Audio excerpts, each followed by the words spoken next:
Hi, good Hi, evening, everybody. and welcome to episode 2 of Keyboard Live. You caught me boogieing then to that amazing theme tune, of course, which, of course, was written by Paul. So, yeah, so welcome once again, Adam, of course, from Scan, and Paul Keyboard World. from Keyboard World. So we've got a lot to get through today. Now, we're mixing it up again today, aren't we? We are, yeah. Because thanks so much to everybody that joined in last time. I thought it ran well. The response was brilliant, and we thank you for that. Yes. There was a few constructive comments as well, which we're taking on board. One which I must do a special mention. Somebody pointed out that we should be dressed the same. Yes, we should. But It's in hand, though. It's in hand. We had hoped, ready for this week. Yeah. Keyboard Live official merchandise. Yes. He's on his way. But it's not arrived in time for this month's But next show. time we will match. Yes, we will match. in theory. Theory. So, Yeah. welcome once again. And obviously this one today will be a little different because obviously, like we said, we're building up to our December official launch, if you will. So last month we were kind of just checking that we could actually do this kind of thing, which I think we proved that we can. There was lots of pre-recorded video content, but this time we're mixing it up a little bit. So we're going to do a lot more live stuff today. I've got my laptop here. These are those amazing headphones that we brought you last month. That's just a little bit in the way, but so please feel free if you want to send in your questions, of course, on the chat. That'd be great. So I think maybe we should mention, because I don't think we made it clear last time, that when Adam just said our official launch in December, we've launched already, but we said we would do 3 different test models, if you want to call them that. So you're the guinea pigs, I'm afraid. Yeah, absolutely. And the thing is, if it goes wrong, this is in a way great because it allows us to see if we can correct these kind of things, and then we can get it ready for when we launch, of course, in December. So we did like an all brands one last month. We thought we'd do a Ketron one today, and then next month we're going to do all brands again, and then we're going to go into the launch. And we're going to try and bring some guests in next time as well, we aren't are we? indeed. Yeah, So, we've got some special guests lined up for the future. So if there's anybody that you would like to see at home, or any products that you would like us to showcase on these Keyboard Live events,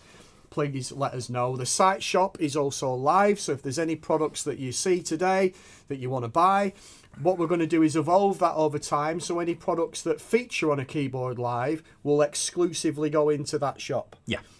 So keep an eye out for that. So where shall we start? Well, I think today is all about Ketron, and I've tried to encourage people that viewed us on the first episode that actually, even if you don't own a Ketron product, I think it's important moving forward that you try and watch all these episodes, because I think it's important just to keep up to date with what everybody else is doing. And the keyboard brand that you're aligned to at the moment, you may not be forever and a day. And this is your chance actually to learn about different products. And Ketron, I think, approach things in a slightly different way. Yeah, I would agree with that. To the other two, let's call them the main players, Yamaha and Korg. And a lot of people are under the misapprehension that Ketron is a new product. It's not. They've been around a long time. Long time. Yeah, a long time.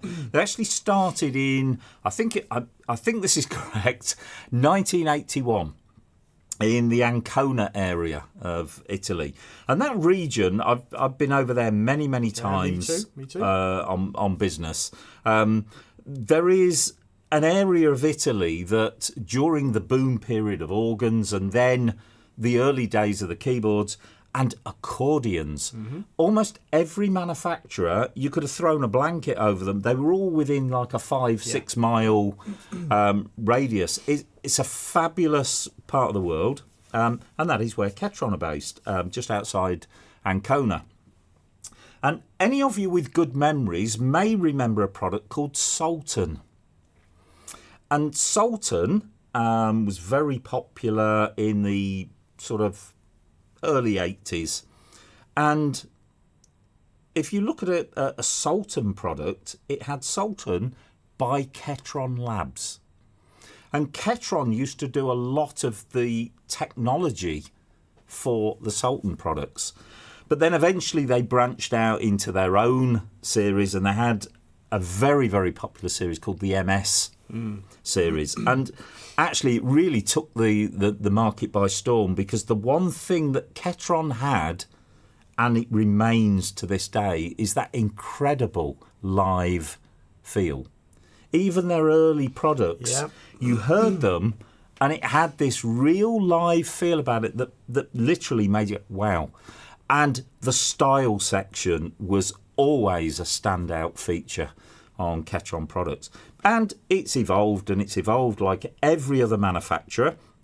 And what we hope to do in a future event, again, it was just bad timing this time, because the guys at Ketron are actually on holiday at the minute. That's the thing with it in Italy. What they do is they have I used to have this at Korg, is they have a national holiday throughout the whole of August, and it's basically all the production shuts down, everybody goes on holiday, and they have a 6-week sort of break, kind of like a school summer break, and obviously coming back to a demand from me saying, help us do some video content.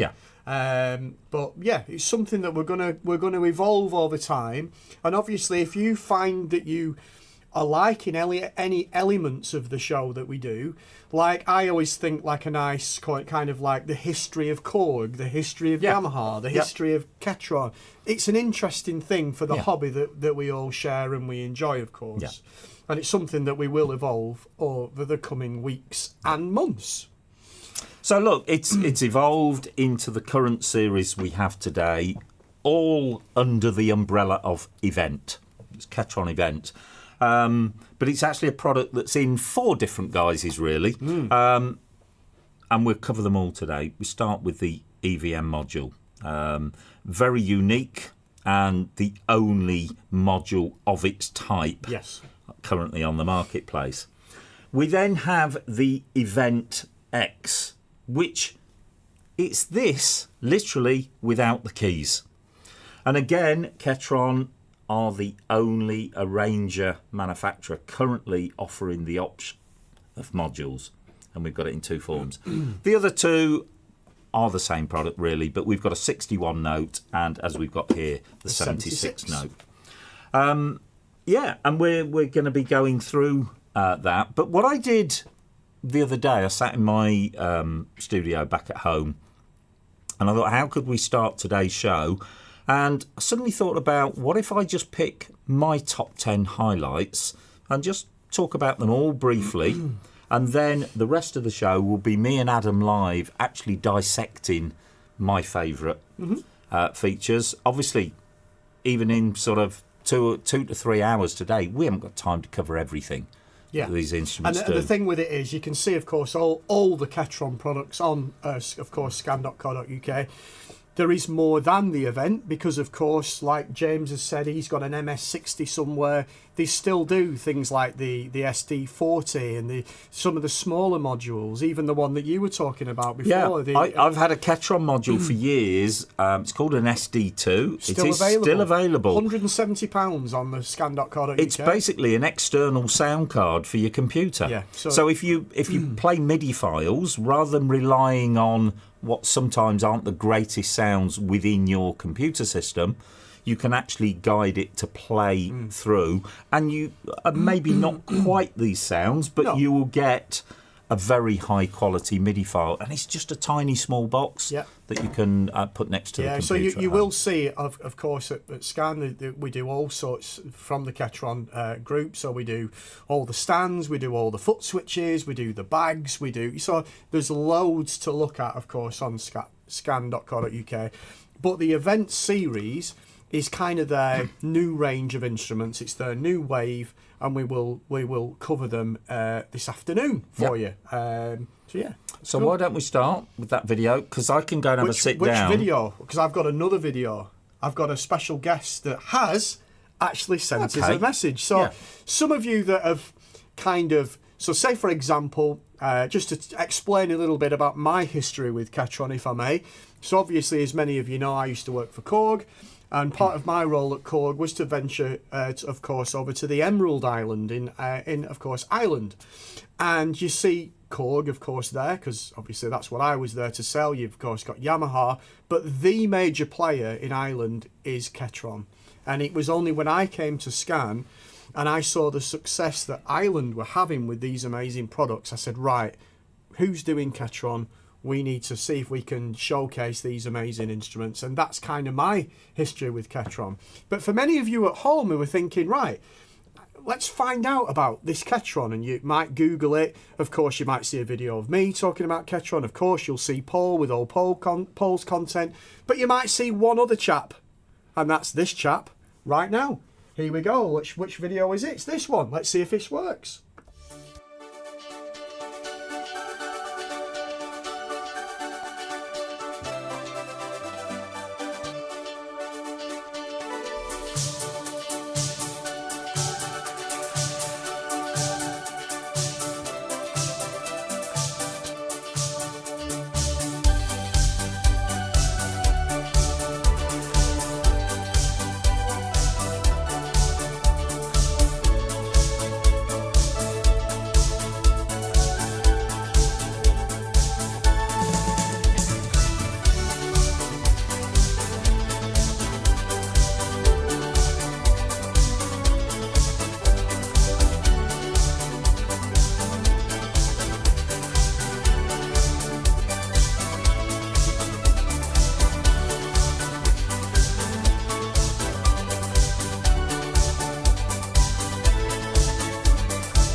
Howdy to all of you out there and welcome back. Yes, we were on vacation. I am AJ at Ketron USA. Wanted to say thanks for all our customers and all our fans for your support with regards to Ketron products. And yes, we are open. We're back again and we are here to better serve you as we have always done before. I want to give a special howdy, a special shout out to the folks at Scan Computers, especially to Adam and his crew, who are doing a marvelous job with regards to representing Ketron products. And just to let you know that I shall be appearing on one of your webinars very, very soon. I want to wish you all very, very well in your forthcoming webinar with regards to the Ketron event, on the event series as all. But yes, I shall be joining you all very, very shortly for us to really talk about this marvelous product and the different ways that you can be able to integrate this into your various usages, be that in a place of worship, be that in a home studio, or be that just you and your friends having fun. The event series is really a very innovative product that can be used in very, very many ways based on your particular purpose. So again, a shout out to all of you, those of you at Scan Music. Awesome job, and I shall be catching you all very, very shortly in one of your future coming webinars with regards to the Ketron event series. Ciao.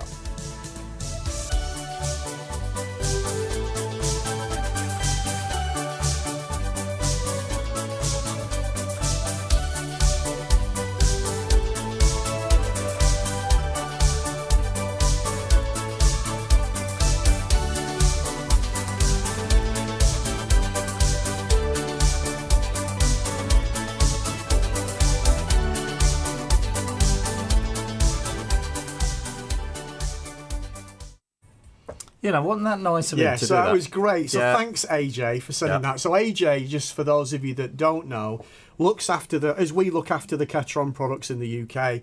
AJ looks after the products, of course, in America. So you'll see many of AJ's videos and tuition tips and everything on Ketron products.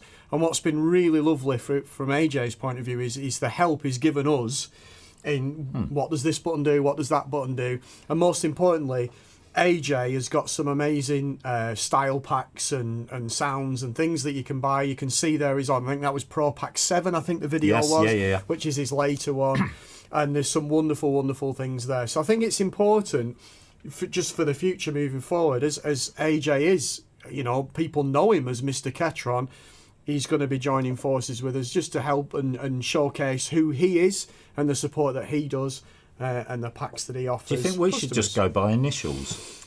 Well, yeah, PC. Yeah, PC and AW. Yeah. It's not got the ring. PC's like cool. Like it's too AJ. It's cool. Okay. AJ off the time. But yeah, thanks so much for AJ. Yeah. Literally asked him the other day. Any chance you can just say a quick video saying hello to our viewers, and he put that together. So thank you so much to AJ, and you'll be seeing more of him, of course, on Keyboard Live in the future. Yep.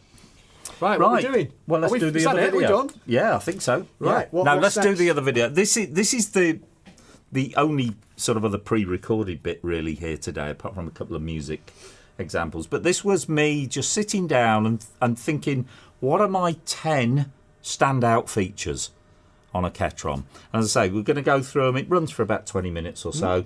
And then we'll be back. The rest of the show will be live, where we'll discuss all these features in a lot more detail. Does it have the top 10 Top of the Pops theme tune? No, missed the trick there. Sorry. Right, so yeah, let's go to your top 10 features. Hope you enjoy.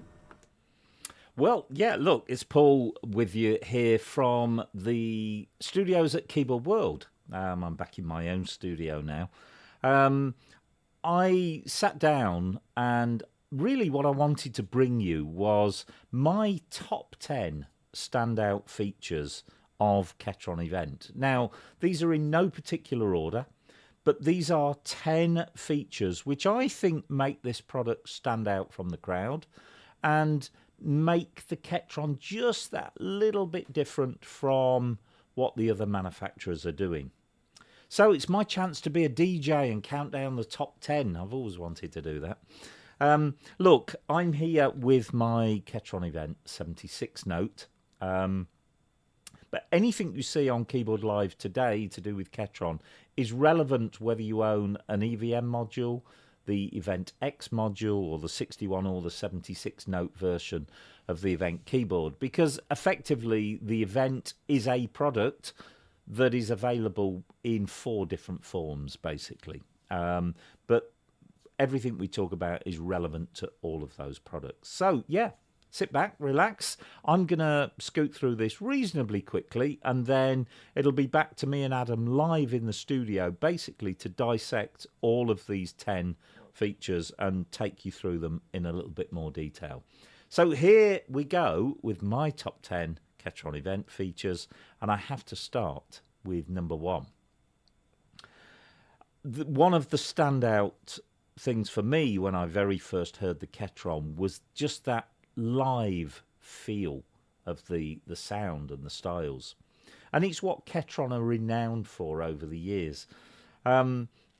So the first thing that people react to when they hear Ketron styles is, wow, sounds like a real band. And that's because, in a lot of cases, you are playing along with a real band.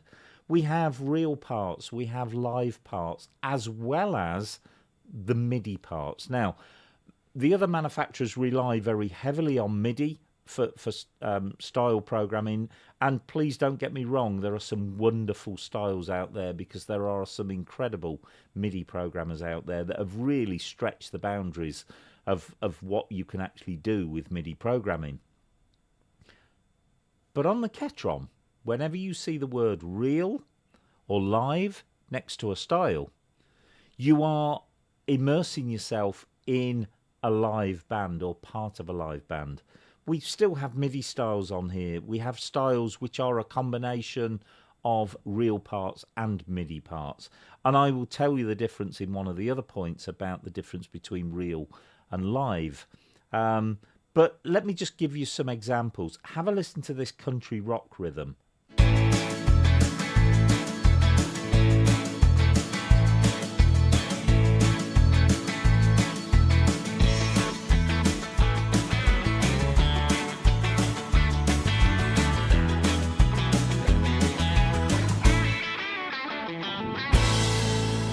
Well, I tell you what, those guitars are unbelievable. Let's just take a nice little ballad here. This one's called Brushing.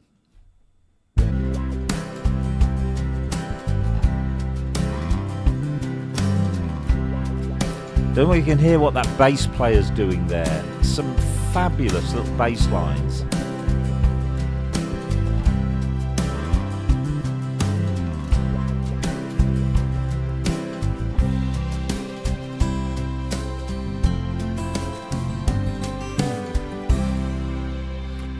Maybe disco is more your scene, so let's have a listen to this one.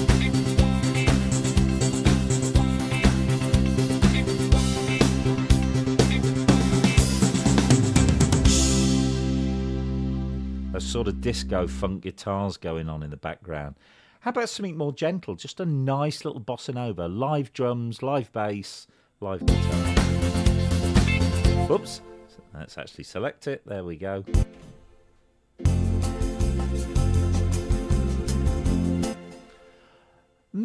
Let's go for something a little bit more gentle now. Maybe just a nice little acoustic bossa nova.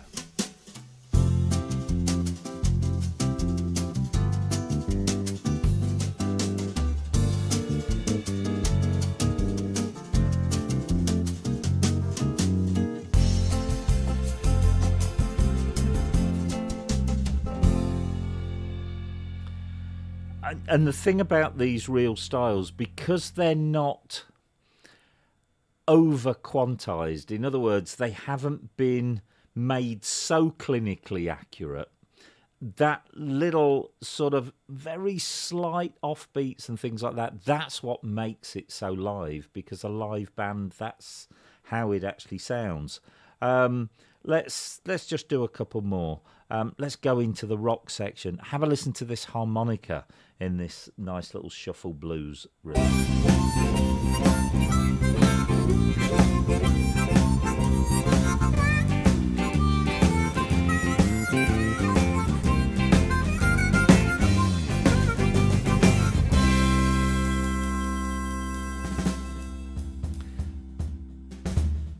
So there you go. If you've always wanted to know what it's like to play with a group of other musicians in a live band situation, a lot of the Ketron styles will be the answer to your prayers.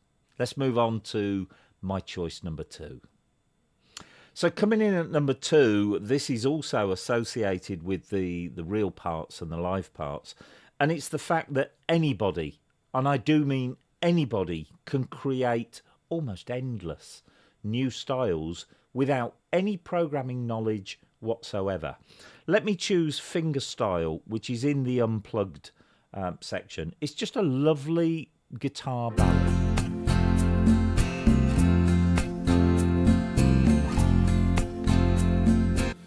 Now, if I go into View and Modelling, and I choose the tab that says Chord, I can instantly see what the real chord part is. In this case, it's a part called Beat 100 Variation B. The 100 refers to the tempo at which it was originally recorded.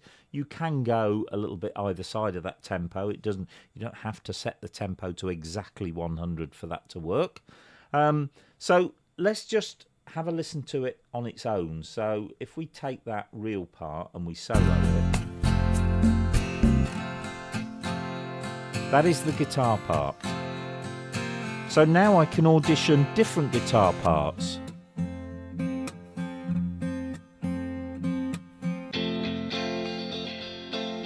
Totally different guitar. Let's go on to another page. Now let's bring the rest of the style back in.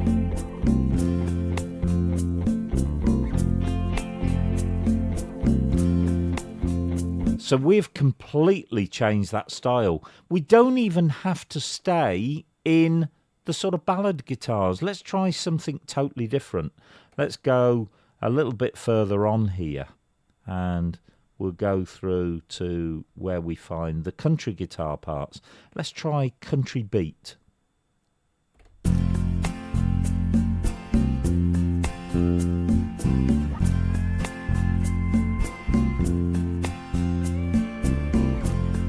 And there's that lovely country slide guitar back in again. So what we've done within a matter of seconds, really, we've gone from that fingerstyle ballad, we've created a new, quite delicate but nice ballady country rhythm.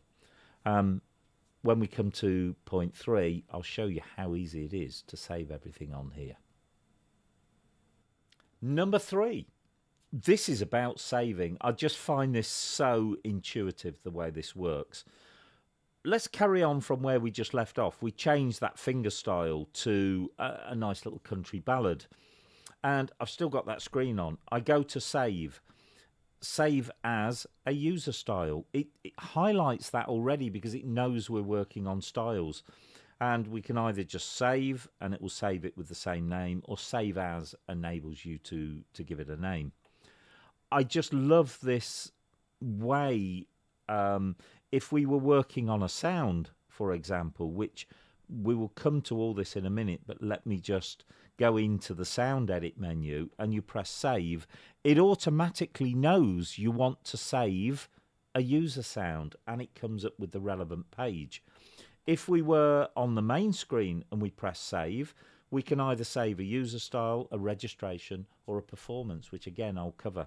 So it's one of the easiest products I know to create new content and be able to save it without ploughing through lots of menus or telling it what you're wanting to save.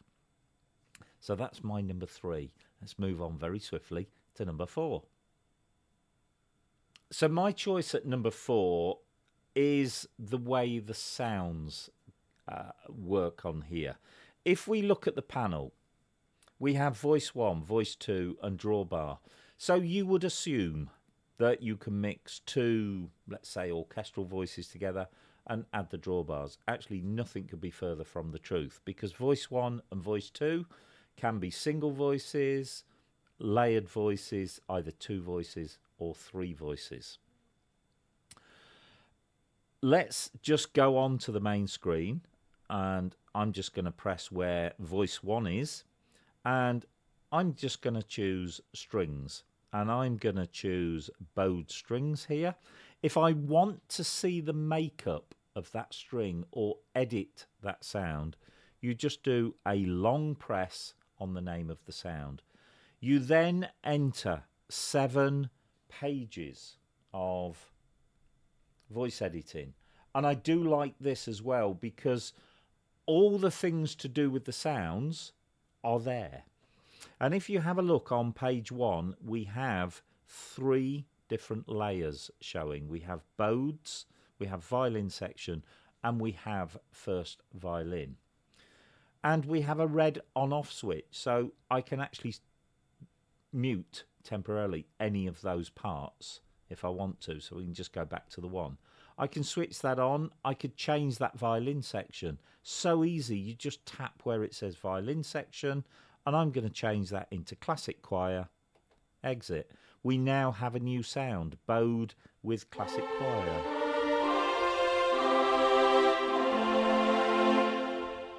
Now look what I can do. Save.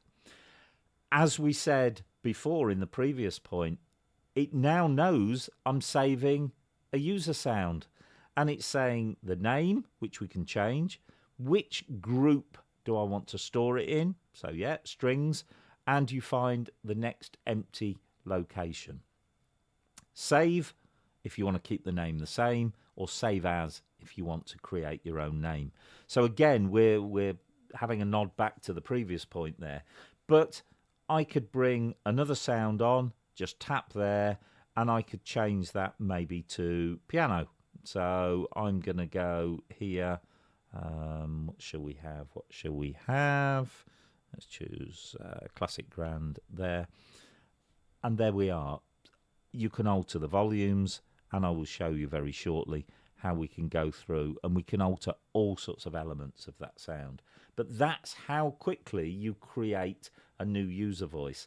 So if we create a user voice with 3 layers in, I could load that into voice 1. And in voice 2, I might bring up another user voice, which is another 3 sounds layered together. So now, instead of those 2 voices that we thought we'd got, we've now got up to 6 voices, and I've still got the ability to add the drawbars. So we come to point 5, halfway through our little countdown of these 10 features. This is also to do with the voicing. I've just set up a quick voice, sort of mainly what we had before, Bodes, the classic choir, and in the third part I've put smooth horns. I'm not hearing any smooth horns, but we've got them at volume 127. This is another one of my favourite features. If we go through here to this page here, page 5 of the voice editing, you can see the word first written next to Bodes and classic choir. But next to smooth horn, it says second. We can have that as a second voice. Now that means it's not on initially, but we have various ways we can bring that in. And I've got it set to the articulation button, which is over here. You can see it just below the word fast. It says articulation. So there's our strings and choir. If I press that,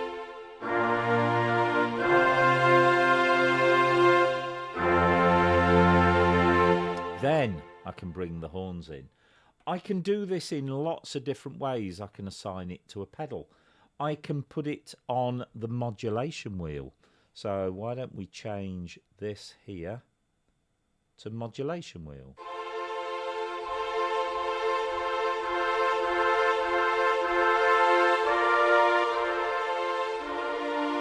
So then I can decide how much of the horns I want to blend with the strings and choir. And it's on coupling at the moment. That means it couples with the other sound. In other words, it adds to it. But if we went to normal, what that can do, now we can swap between our first voices and our second voices using the modulation wheel. And it actually morphs from one to the other. So there is a point where we've got both sounds on. Then slowly the strings disappear and in come the smooth horns. I just love this feature of first and second voices. So for number 6, we're staying in our voice edit mode. This time I've created a similar sound to what we had before. We've got Bodes, I've got classic choir, and I've put smooth horns in. Have a look at the shift column. That enables me to take things up or down octaves. And what I'm going to do, I'm going to make them all into first voices. So they will all play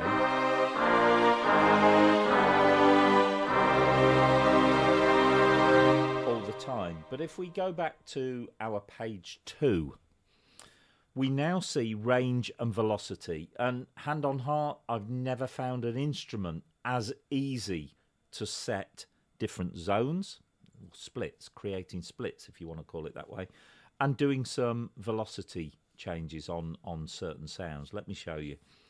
So I'm going to take the bowed strings and I press the bottom box or the first box on range. That enables us to set up the bottom note. So you highlight it and I'm going to go to the very bottom note on the keyboard. If you see, it's registered it and it's swapped the yellow now to the top note. So I'm saying I want the top note to be there, C5. Let's do exactly the same with the classic choir. There we go. Smooth horns, the bottom note should be the next note up from whatever the top note was on the other sounds. There we go. and the top note up to there. So very, very quickly, and it was very quickly, we now have strings and choir. But up here,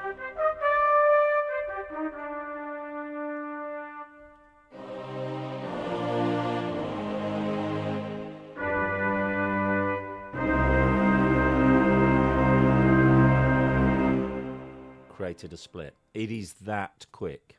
I will just show you very quickly. As I say, me and Adam will go back to these and go back in more detail. Let's take the classic choir. I'm going to roll to the lowest velocity. They're all at 1 to 127. So it doesn't matter what velocity I hit the keys with, that sound will sound. But if I say, do you know what? The minimum velocity, I'm going to set to 70 on the choir. So look, if I'm playing gently, I only have strings now. Let's play a bit harder. Here comes my choir. Still got the horns up here.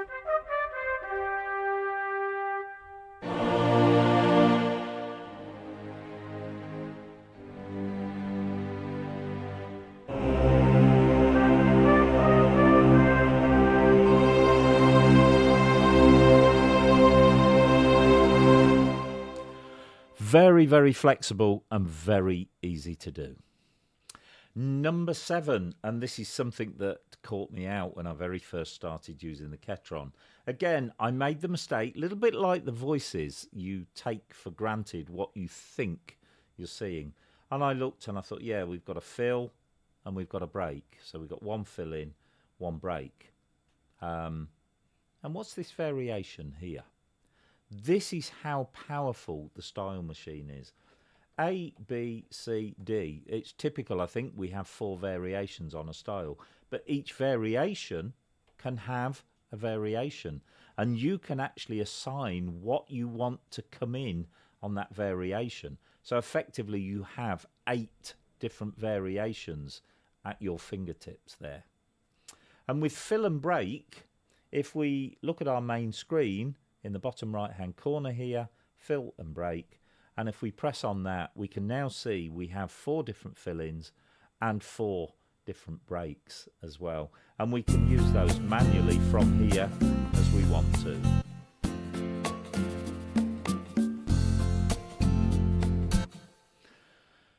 Very, very powerful. So 8 variations, 4 fills, 4 breaks. We obviously have 3 intros, 3 endings, and another great feature on the main page. The intro and ending share the same button. So obviously once something is running and you press there, it will be an ending. If it's not running and you press there, it will be an intro.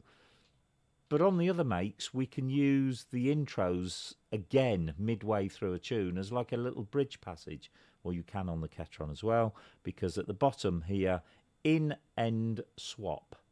What that basically means is once we're playing, if I do in-end swap, I can now use an intro again.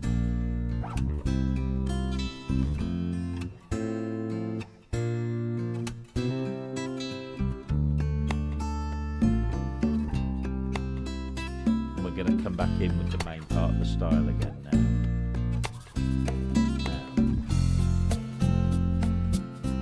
So you exactly the same as you can on the other makes. We can use intros and endings as bridge parts in there. Time to look at my 8th choice, and this is to do with the drawbar section. If you press drawbar on the main screen, you now have actually 24 slots, because we can go on to different pages. So there are 24 organ presets in total. They obviously come factory set, but you can tailor them to your own specific needs or your favourites, in other words. So I'm going to go to organ 1. How do I know what's in that? I go to drawbar view.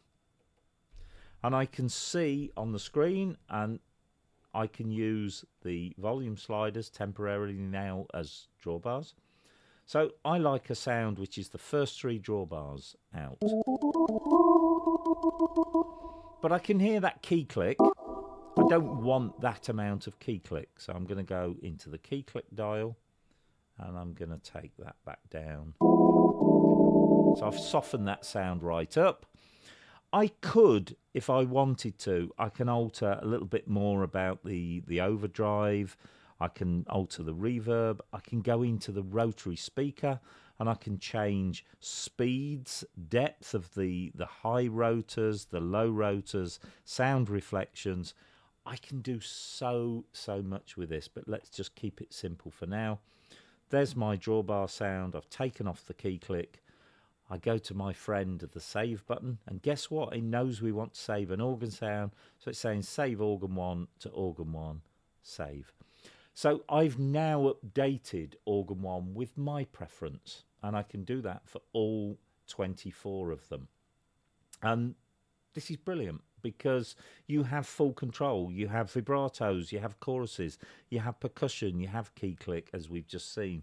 We have overdrive, which if you want more the sort of rock organ. So again, that drawbar, it's very well disguised about how comprehensive that drawbar section is. We've now got my drawbar one, I've got the slow and fast tremolo.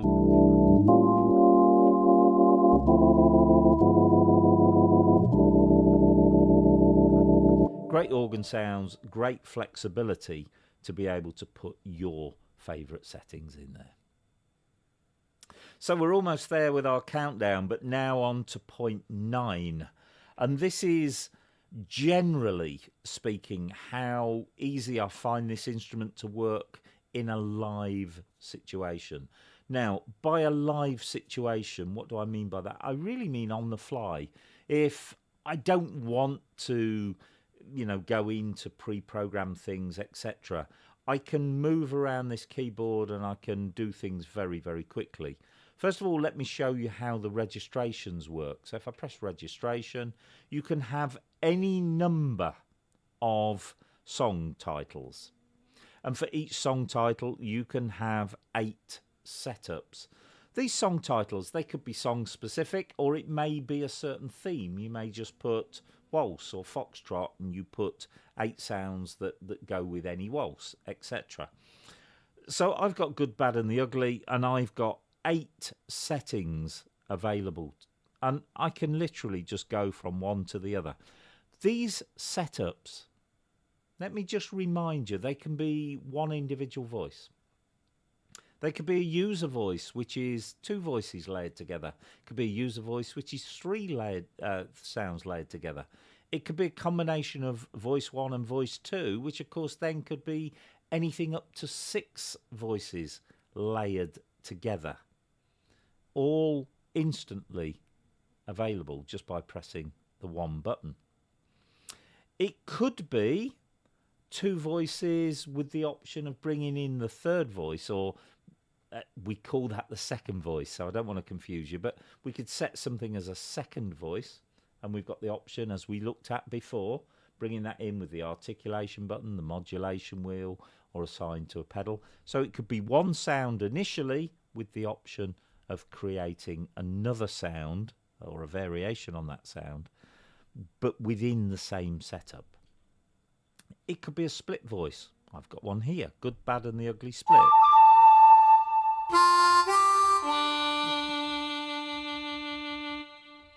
It could be a velocity voice. Do you remember we showed you the little thing with the velocity?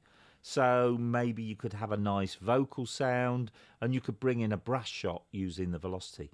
All of that can be stored in your registrations.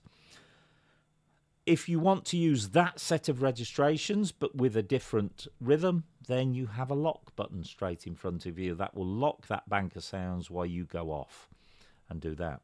The other way of using this instrument is in performance mode. And in performance mode, we can have a number of sets available here. You can rename these, by the way. And into these 18 squares, 18 buttons, whatever you want to call them, you can load maybe your favourite styles, maybe your favourite sounds, maybe your favourite setups, instantly available at a recall. So if I use Breeze Pop a lot, I just press it in performance mode. I don't have to go searching through menus. I don't have to go back to my main screen, press the style section, and then sort through and find Breeze Pop. It's there. Harmonica Shuffle, Rhythm and Blues, it's there. I can go to begin. So in other words, you can set it up. I can then also have my favourite sounds.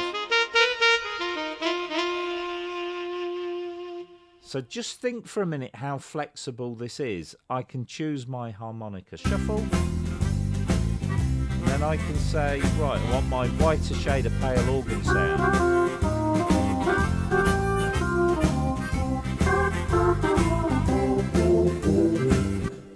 I could say, I want to play a begin now. I use that begin rhythm a lot. And I want to use it with my tenor sax.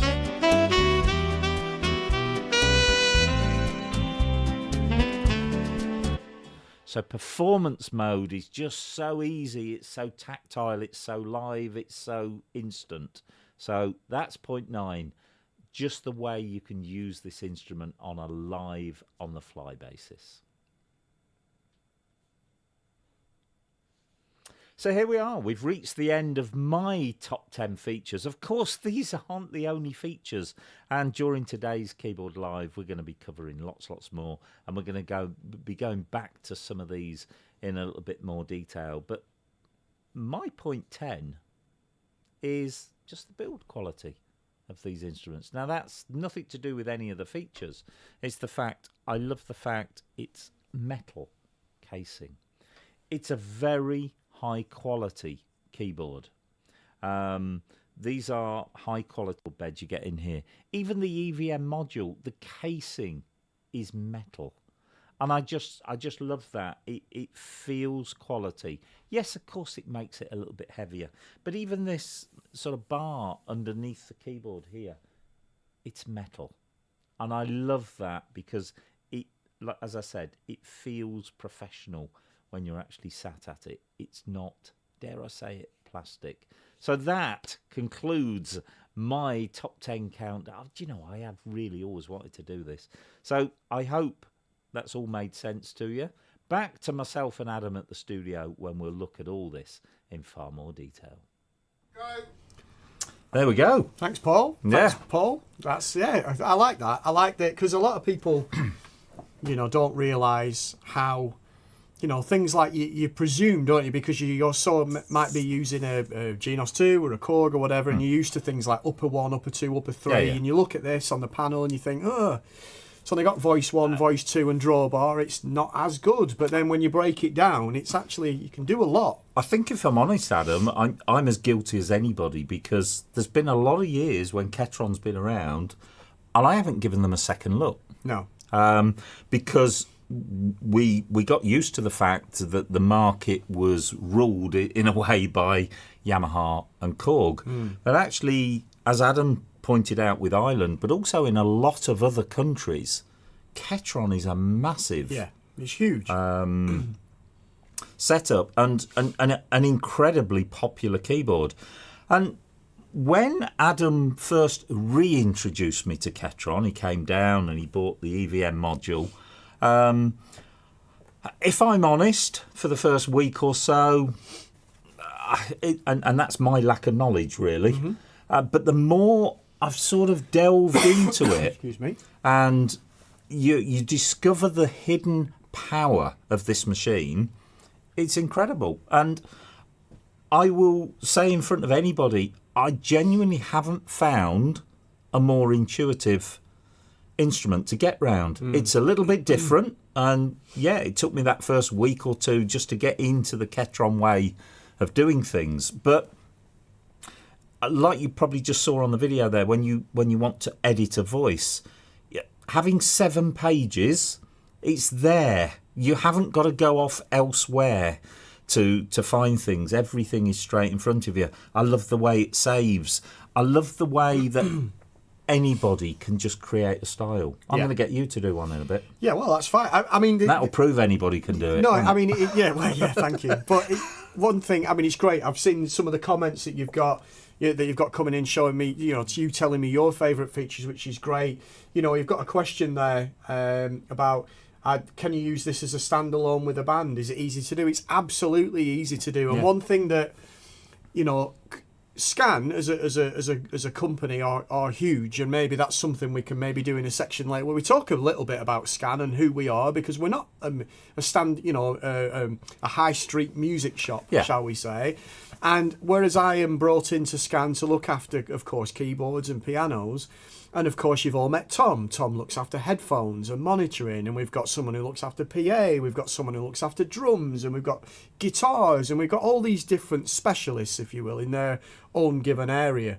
But the point I'm getting to is that there is a bit of a stigma, if that's the right word, with certain range of products. You play them, they sound, they don't, to a modern ear, they sound a bit, is old-fashioned the right word? I don't know what I'm trying to say, but you hear these workstations and these synthesizers, and it's modern and it's great. And when I rock up with my Genos 2 and my Korg, and I'm doing videos, and people are coming in and they're like, oh yeah, it's a keyboard, it's what I know what that is.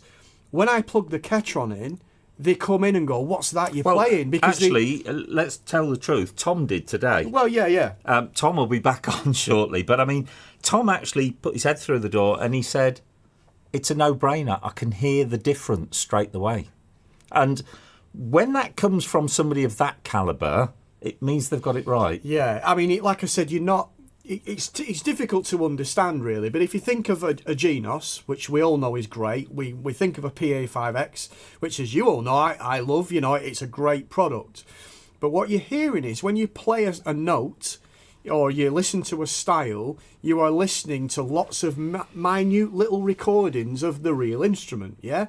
And then somebody's job is to program those samples to sound like a real instrument, a real band. So when you play a chord of C, you can hear the alternate bass or whatever it might be.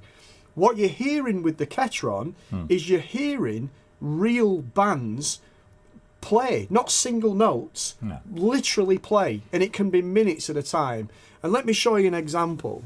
Well, it's like having a group of session musicians, isn't it, in the machine, basically. I mean, I'll go through maybe some of the, if we've time, I'll go through some of these a bit later, but with Ketron, you've also, not only can you buy styles and things from AJ, as we mentioned earlier, but you can buy them from Ketron.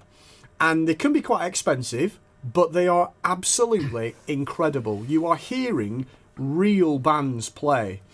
And some things that you can do is, for example, depending on what chord you play, not major and minor, what chord you play, think of how many chords you might know, you will get a different intro. Because if you're playing a key of C and then a key of F, it's not the same recording that's just transposed like it would be on a Genos 2. Because that doesn't work, because it's real loops that you're hearing. So just to give you an example, I've picked this amazing style, and there's actually a really good video you can check out by a gentleman called Robert Messier. Now, Robert Messier is one of the style programmers for Ketron in Italy, so I think he's based in Canada. Now, I first knew of Robert Messier because he used to work for Technics back in the day. All of us that remember the KN 3000, 2000 and 6000, that was Robert. Robert, used to be heavily involved with Technics. So I know he's a fantastic... I mean, we remember those Technics styles and how great they were. But what he's done is he's done a half-an-hour video of how he's made the style, what he's done, why is it expensive, and it's things like every variation, A, B to D, has got a variation. What is in that? Why it's different. Let's have a listen. So if I play a chord of C, yeah. So this is a style.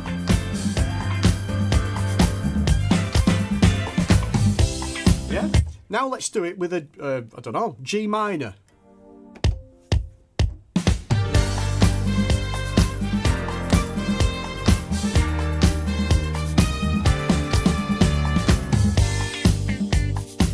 I mean, totally it's just phenomenal. Let's do B. Let's do a B.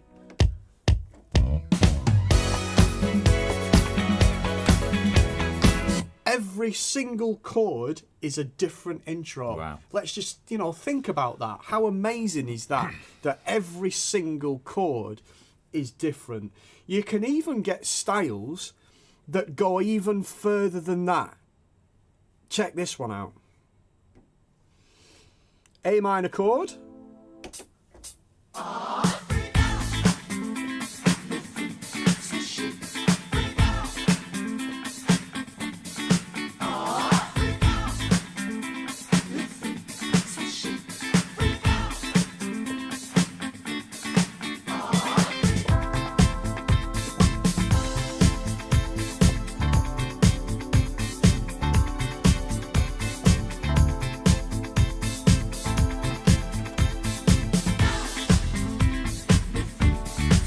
I mean, it's just it's unbelievable, and it's not just in these, the keyboard is full of them, and it's great because we could take a style. So, for example, we could just go into country.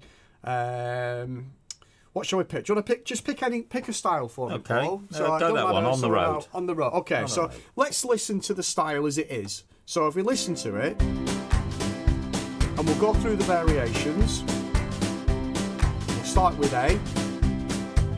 Okay, so now what we'll do is we'll break that down. So we can go into the view and modelling page, and this is where you can see what instruments are playing or what loops are currently being used when playing this style. So we've got drums is a country up 110. So I think you mentioned it on your video, Paul. If there's a number in it, that's the original tempo that style has been the drums have been recorded at. The bass is actually a MIDI bass, so it's not even a loop. It's a bass like a Genos, but we can change that if we wanted to do that. We've got chord is the next section, where we've got live guitar on the right here, and then we've got long chord. So if I just actually go to this camera, that's the overhead. Oh no, it's that one. Well, you can see it anyway, but you basically, where the main screen is, at the top right hand corner, you can see you've got live guitar. It's currently country beat 1. So if you've actually got that... Thank you, Tom. Thanks, mate. Yeah, I messed that up then. But if you've actually got that... so country beat 1 is the loop that's currently being used in live guitar. What's live guitar? Well, it is what it says on the tin. Yeah. It's a recording of a live guitar. I mean, so, just to interrupt a minute, just something I didn't make clear on my video. You have live guitar, you have long guitar, and you have real chord. Live guitar, as Adam just said, that the name says it, that is just a guitar part. Long chord is to add to that live guitar. It could just be one long strum at the beginning of each bar. Mm-hmm. It could be on an acoustic, an electric. Yeah. It's a sort of single guitar phrase that adds to the live guitar. The real chord that's really special actually, because that isn't just necessarily one guitar. There are country styles on here where I've listened to the real chord part, and you can hear acoustic, electric, and country slide guitar all under that one and if you phrase. wanted to change them, you've got 33 pages full of different loops. Long chord, as Paul mentioned before, it's not active on the style, but you've got pages and pages and pages. The live guitar, which is some of my favourite ones. So just to give you an example, let's listen to it. If we listen to the style, if I press solo, you can now, that's currently the live guitar that he's playing. And you can hear all the body noise on the guitar, can't you? And then, of course, you've got a volume. You can turn that up if you wanted to. Or, of course, you can use these sliders here. And one other thing you can do, and it's very easy to do, you can alter the pan, the reverb, the chorus, or the effects instantly on every single one of these. All separate, not like a global thing like you'd have on a Genos or on a PA5X or whatever. For every single part, you can assign a different thing. So if I press reverb, I can see it's set to 30 on that guitar. You can put a lot more reverb on if you want, or you could take it off. Now, But what the clever thing is, let's go into there now, and we can now choose from 22 pages full. Yep. So of how many is it? So 10. You know, you've got 22 pages of 10. Different, and it doesn't have to be country. You could have a disco guitar. You could have whatever you want. Can I pick a country one that I really like? As long as you pick country riff number 2. That's the one I was going to choose. It's my favourite. It's That's brilliant. the one I was going to choose. Listen to it. Oh, it's just amazing. And that's just on its own. Put the rest of the style back with it. Now, the style now sounds different. It is so amazing. And don't forget, these are audio loops. You know, something that Ketron have been doing in their previous range of instruments, which of course was the audio, was they started introducing drums and introducing guitar. Now it's everything, everything. And don't forget, even though it's an audio style, I'm playing it as if it was a MIDI style, so I can change chord. And it's following it.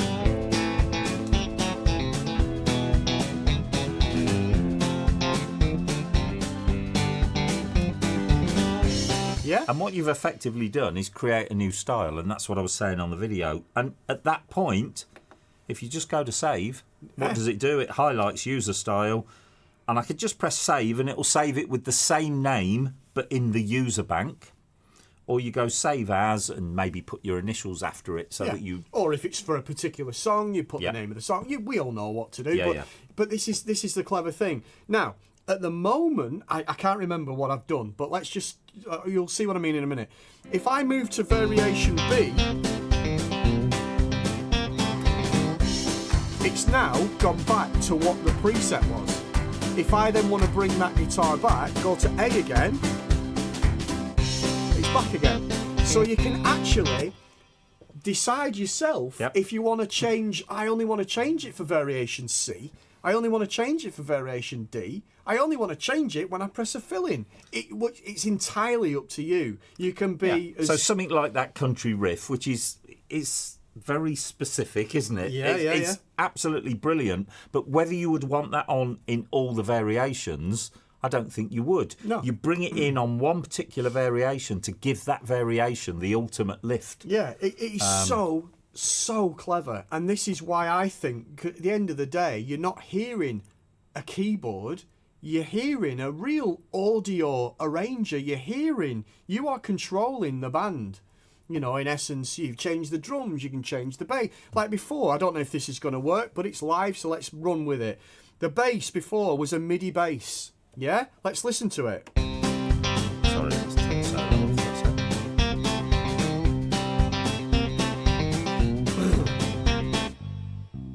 Yeah? Now, if you listen to that... I mean, it's a basic bass pattern, but actually... it's doing something, but it's a bit boring. But it works with the rest of... Because it's a busy stuff. All right, it's boring. It's boring, sorry. So I want to change it.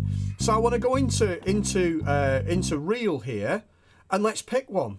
Now the style's running at 112, so let's find a bass that's around the same. I mean, this is all, we're going off script now. We've not tried this yet, but let's see. Have we got some country? I'm ready to just hide behind the counter. Disco.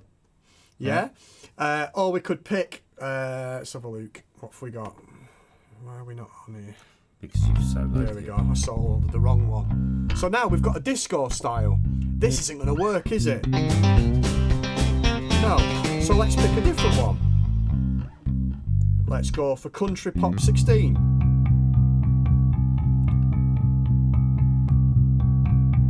But you can hear like the buzzing of the string. It's so good. Try that one, country B.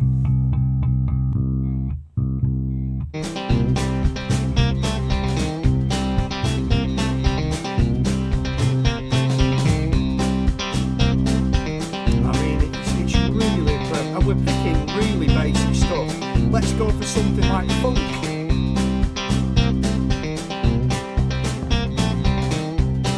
You see, that works. But you're getting like the oh, it's so good. But it sort of works, isn't it? I've sat at home and I've done complete mashups just for the sheer hell of it, really. And I've sat there and like you've just done country rhythm, and I've put a funk guitar in it, and actually it works. Yeah, I mean, this is why I love this product, because you find these new. You just go, I don't know, because what I find is if you. Obviously, the style is 112. Yeah. If I put a bass in at 190, it's probably not going to work, because it's going to have to stretch too far. You could try it; it might work. But what you're finding is you go to country, you go to 112, you go to the bass, and you might think, well, there's only 15 different bass guitars for country or whatever. But then you might think, well, I'll go and have a look at a funk one that's around 112. And you think, God, it worked. You find these new combinations. So it's really, really clever. And the other thing is as well, is you've not just got live guitar, long chord, real chord, and drums and bass, which are all audio, but you can change these chords as well. I don't know if any of these are playing currently. You can just about hear it. You might not be able to hear it on the camera, but you've got a little banjo strum going on there. You've got stuff in here. I mean, the thing is, even the MIDI parts are loops. So again, don't forget your MIDI parts, which I feel bad really that we're dumbing down a little bit. They're like Genos 2 Korg sort of standard, so they're still amazing. And you've got those as well. And at any point, press save, give it a name, you've made a new style. It couldn't be easier. And it's just such a wonderful, wonderful instrument. And for the other thing I love is when you go into the chord, the style section here. We're all familiar with the categories, the way that works. But you have a user button right down in the bottom left-hand corner here. Every one of those categories has its own user bank. Yeah. So your user ballads go in user ballads. Yeah. I know this has been set different because we've been messing about with it, but things like your dance rhythms and disco things go in the user dance section. Swing, all right, it's empty at the minute. Latin, empty. But, we've got loads of stuff in there. Yeah, there is loads of stuff. Sorry, I'm just muting my laptop because my little messaging thing's pinging. But, all right. I've got some stuff in here, as I mentioned before. We've got some stuff from Ketron, of course. But I've also got, and we mentioned AJ. I've bought, because I like AJ's rock stuff as an example. I mean, this is all live instruments.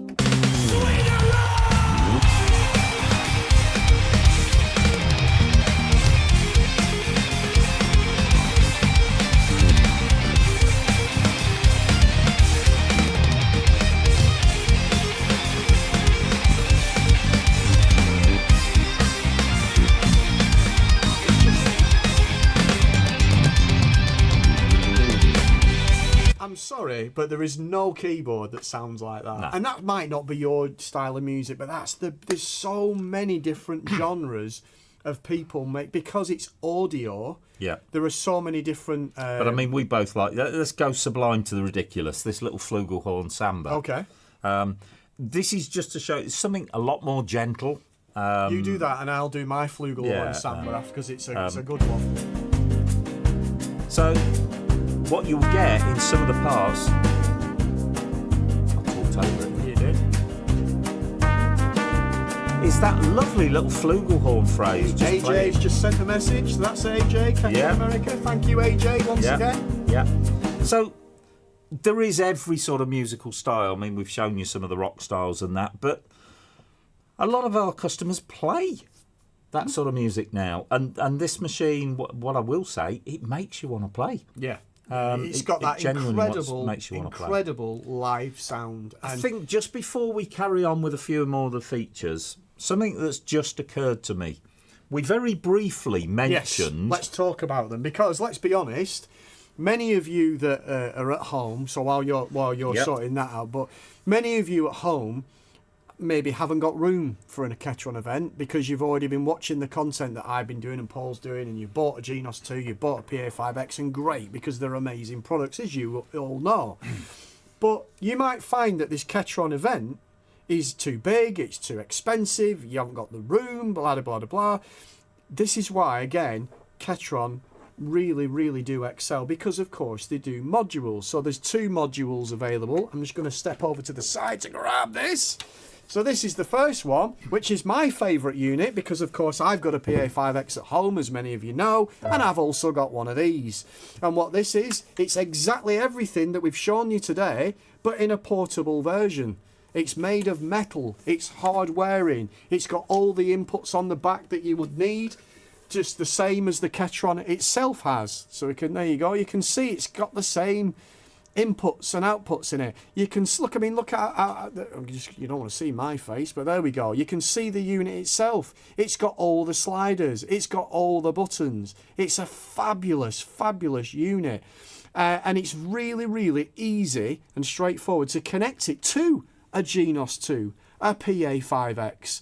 You know, we did the demo last month on the Crewmar. What an amazing setup that would be, having something like this with an organ. You know, I'm sure Simon won't mention it. I don't know if he's watching today, but Simon, who a long customer of mine through many of my various roles that I've had throughout the years, has just bought an EVM, which is the next product that I'll come to. But he uses it, doesn't even use it with a keyboard like this. He uses it with 2 MIDI controllers. So you can even 2 MIDI controllers and a pedal board. And a pedal board. 13-note pedal board. And we've worked together with him, which is something else we should just point out. I know we're going a bit off script here, but I think it's worth pointing out that anybody who buys a Ketron product or any product, either via our Keyboard Live store or via my links, my affiliate links, they actually get a 2-pronged support. Yeah. You get the full and usual backup from Scan. You also have me available at the end of a phone or an email. And you've all just seen my studio, and I know a lot of you tune in regularly to my webinars. It's very easy for me to... Simon's on, so I'm sure Simon will agree. You know, obviously Simon bought through the affiliate link with Paul. So he bought through Scan, of course, so he knows me. So, of course, he gets my help. But what were you doing at the weekend, Paul? I'm sure Simon won't mention. Yeah, we were doing video calls with him. Video calls, showing him what to do. Because it's often easier than writing a huge email is to get the person online. I've got my multi-camera set up there. And to be honest, in Simon's case, it was new to me. Yeah. Because I'd never connected an EVM in the way he did. And if you go to, sorry Paul, if you go to Paul's Keyboard World channel, of course, on YouTube, you can see he's done a setup video on how to connect up any of these modules to a Genos 2. He's done one for PA5X, but you've never done one for a controller keyboard. I could now, though. But you could now. Because, of course, we've got Simon. But we worked through it together, in all honesty. Yeah. Simon discovered a lot of things for himself. I put some suggestions. Some were good, some weren't. But that's the way it goes. But what you're trying to, what you're saying is that sometimes, even if we don't know the answer, we'll find out together because we'll all learn together and get the most out of these amazing instruments. So we've talked about this. We've talked about this, but there's one missing, and this is what I think is the best product of the year, without question. I don't want to unplug it at the moment, but it's this little... Shall we swap sides a minute? Yeah. So this here is the EVM. What is an EVM? Well, an EVM is exactly the same product again. It's a desktop module, and in the front, I'm going to come round front, you've got various controls. I'm not on camera at the minute. You've got a volume, you've got microphone input, headphones, etc. But then on the back, it's the same inputs again. I can't really turn it because it's plugged in, but it's got the same inputs again. You've got MIDI on there, you've got your audio outs. There's 2 versions of the EVM on the site shop that is in the link for the YouTube video. The first one is you can buy the unit. It's a standalone unit. You can run it with an iPad. So now, what I've done in here, I've connected. This has its own Wi-Fi, effectively. So you go into the settings on your iPad or your tablet, and you choose Ketron Event Wi-Fi. Okay, and then there it is. Oh, it's gone off. There we go. Sorry. So you get me turning the screen round. There we go. So there you go. So So now, that is now controlling that EVM over there. and to prove that, do you want to maybe go to, I don't know, the drawbar page or something so you can you see? go. There it is. So Paul is controlling the EVM with his iPad. And Now, it works brilliantly. You've got no cables. So if you don't even have room for this little box, that box can be at the other side of the room you got the- because your whole control panel is here, which can sit on your music rest in so front you can of do everything that we're doing today on your iPad. Now, if you've not got an iPad, but you want to buy one, the beauty of buying from Scan, of course, we sell iPads. So how amazing is that?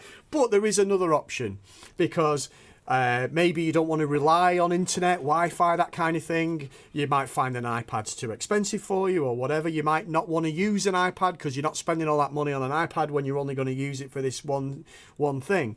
We also do a bundle pack. So the EVM not only comes with a touch screen monitor, but it also includes a really nice Ketron gig bag to put everything in as well. Yeah. So it's a phenomenal product, and we sell a lot of these because, as many as you know, we've got lots of, Genos 2 customers, PA5X customers, but that's not all. Many of us still have an organ. Many of us have an organ from 30 years ago. As long as it's got MIDI on it, this unit will work with it. That's the beauty. Many of us love the organ that we've got. You might love the look of it. You might love the sound of it. But the styles might be dated. You might want some of these amazing live sounds that you're getting in this. You might want these amazing styles in this. It will all work with whatever instrument you've got. It can be an accordion. It can be a piano. It can be an old keyboard. It can be a controller keyboard. It can be an organ. It can be a MIDI guitar. It can be a MIDI saxophone thing. Whatever. Doesn't matter. As long as it's got MIDI on it, any of these instruments will work. But I think the most important thing is you've got a choice. It's what works for you. I'm going to swap back because I'm seeing comments coming in. It is what works for you. Some people don't get on with touchscreens. It's just, that's the way it is. They don't like touchscreens. If I'm honest, I love tactile buttons, sliders, and I've still got the screen on there. But yeah, I understand you might not have room to put the Event X, but if I was given a free choice, maybe that would be the module that I personally would go for. This is the one I've got, and I love this. I mean, just to go into some of the comments here. So I bought an EVM from Scan recently and wondering what AJ expansion pack to buy. Obviously, Lee Wilbraham, who many of you follow, got a Ketron from me and did some video content on it and did a demo, I think, for AJ at one point. But there's loads of packs available. Yes, there is. And there may be that's something we can do with AJ. What are each of the 7? Yep. What do you get? Why should I get it? How much are they? All that kind of stuff. That's something that we can cover in a future video. And also, this is a good place, good to know about the touchscreen. I bought the package from Scan, but the screen doesn't appear to be a touchscreen. I'm confused. Give me a call, because basically the way you connect it up, I'll do it really, really quickly, and I'm just gonna watch your iPad because I'm gonna unplug this. But so basically, you can't really see this. I don't know, Tom, if we can get a close up of this on the camera so you can actually see the back.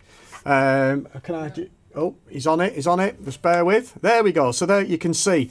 So basically, what you need to do is you need to connect. Your MIDI goes into your keyboard. Obviously, your power on the instrument. Then what you've got is 2 USBs. So you need to connect the HDMI from your touchscreen monitor into the HDMI socket on the back of this. And the last bit that everybody forgets, you need to connect a USB from here into your touchscreen.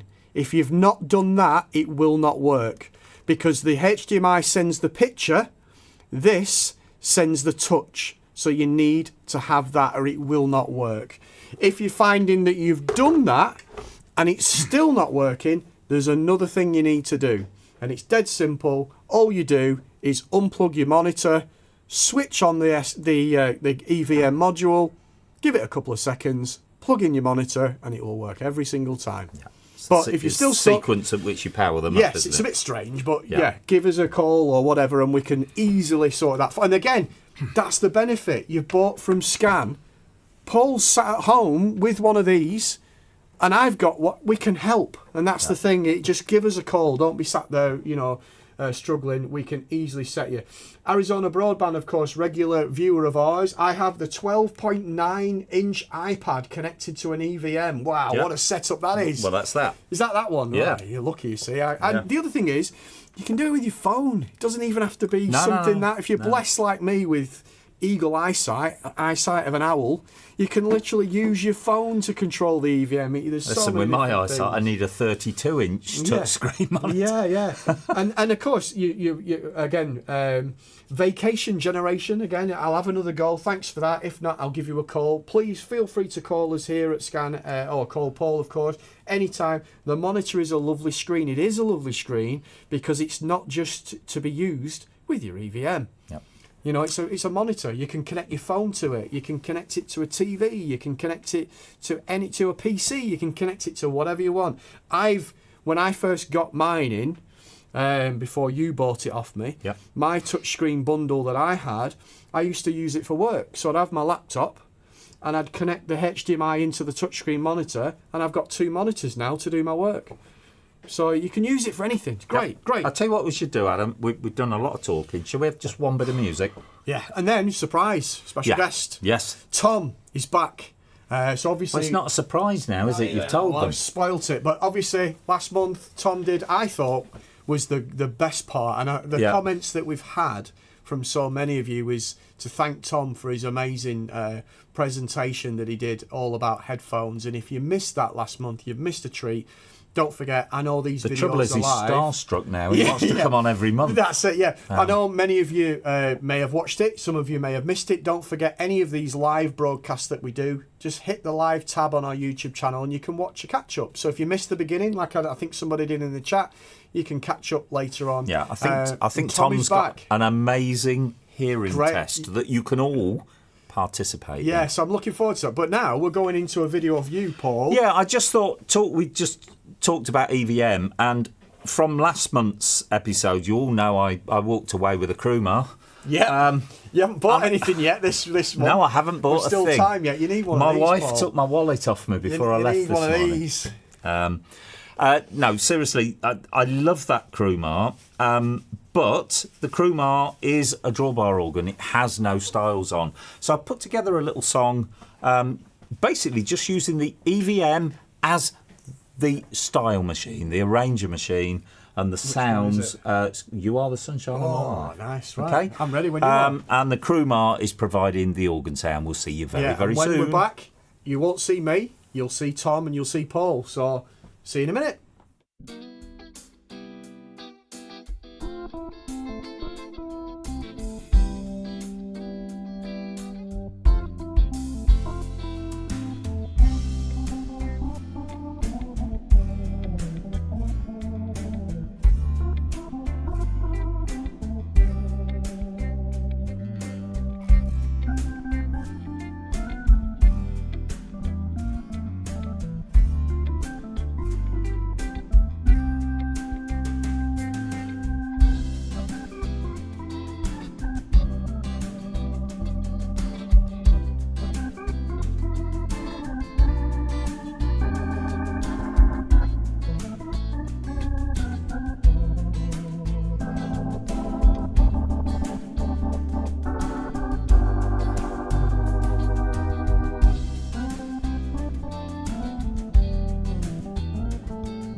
And welcome back. Hope you enjoyed that. That was just a little bit of the Crumar and the EVM. It makes a great combination.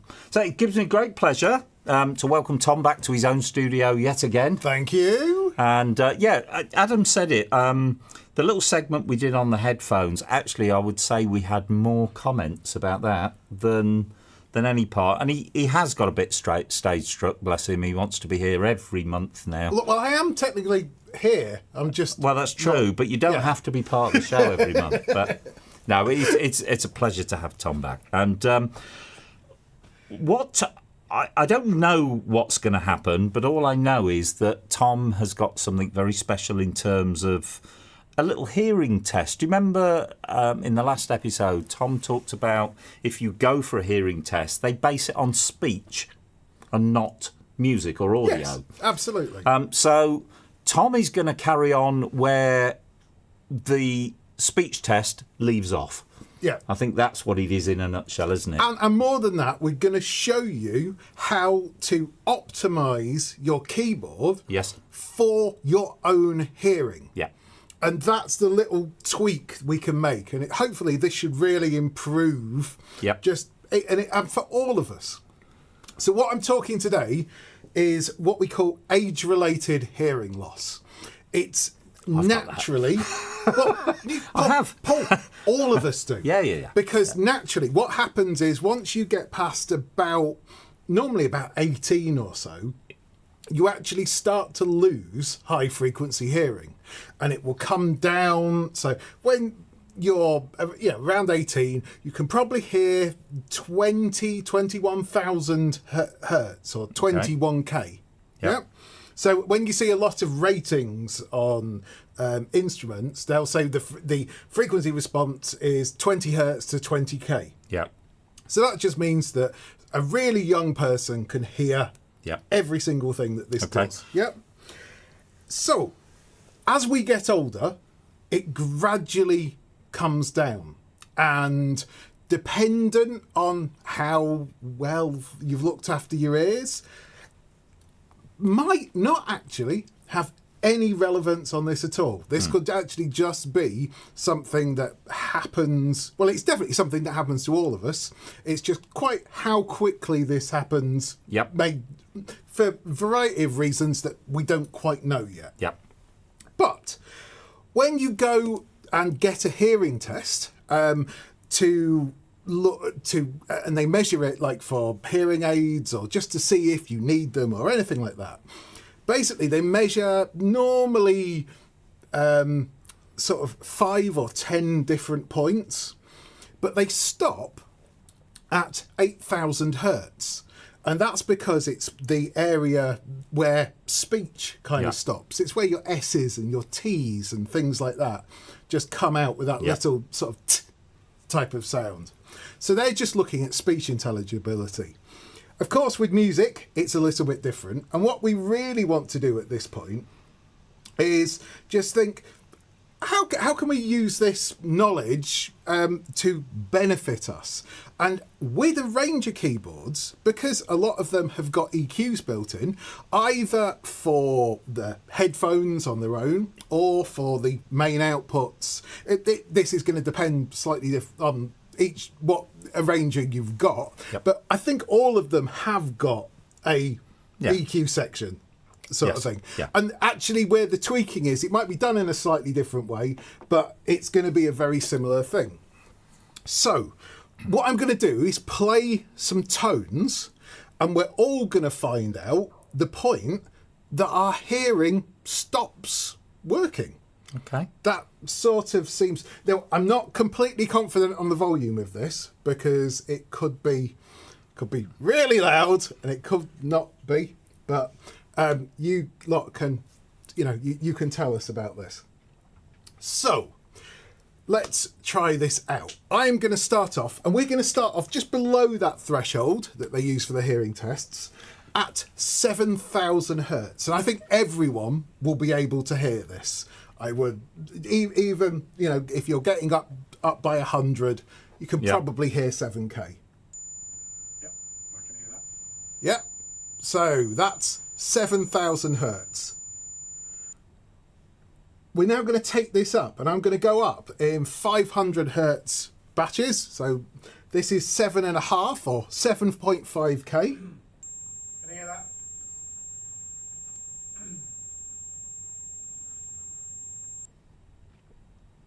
And now let's do it again. Let's go up to 8,000. Yeah, can you hear that? Okay, and 8.5. Yep. Can you hear these, Paul? I need to point it's out. not, it isn't very loud in here. I need to point out we yeah. have no monitor on for this, so I think I've gone deaf at this point because I'm not hearing any of it. Loud and clear. Yeah, is it It's all right. coming through? Yeah? Yeah. If you put mix 10 up and then put up channel 8. What? Oh, never mind. Hang on, press mix 10, yeah? Mix 10 and then channel 8 should be up. Just bring that up a little bit more. Okay. So, that was 8,500 hertz. Can you hear that now, Paul? Yeah. Yes. Yes? Here, standing there. Go on, standing there. Bloody deaf. Right. But there's no shame in this. Like, this is exactly why we're doing this. Yeah. We're going to go and try and pick out these points, and it's different for everyone. So, let's go to 9,000 hertz. Hang on. Here. Yeah, I can hear that. Yeah. Yeah? Oh. Go and blow your nose, Paul. So, okay, so let's try that again. 9,500 hertz. Ooh, that's a bit more tricky for me. Let me go in there. You go on. You jump back on. Oh, yeah, can you hear that? There we go. It didn't actually trigger the first time. I I can hear it. I worried Adam that he was going. So that's 9,500, and now this is 10k. So this is 10,000 hertz. Yeah. Yep. Let's go. Oh, not 15,000. Let's go 10.5. Yeah. 10.5.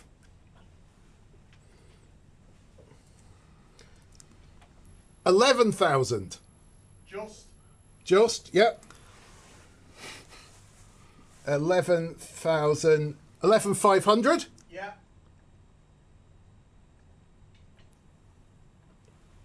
12,000. Yeah. Yep. 12,500. No. Okay.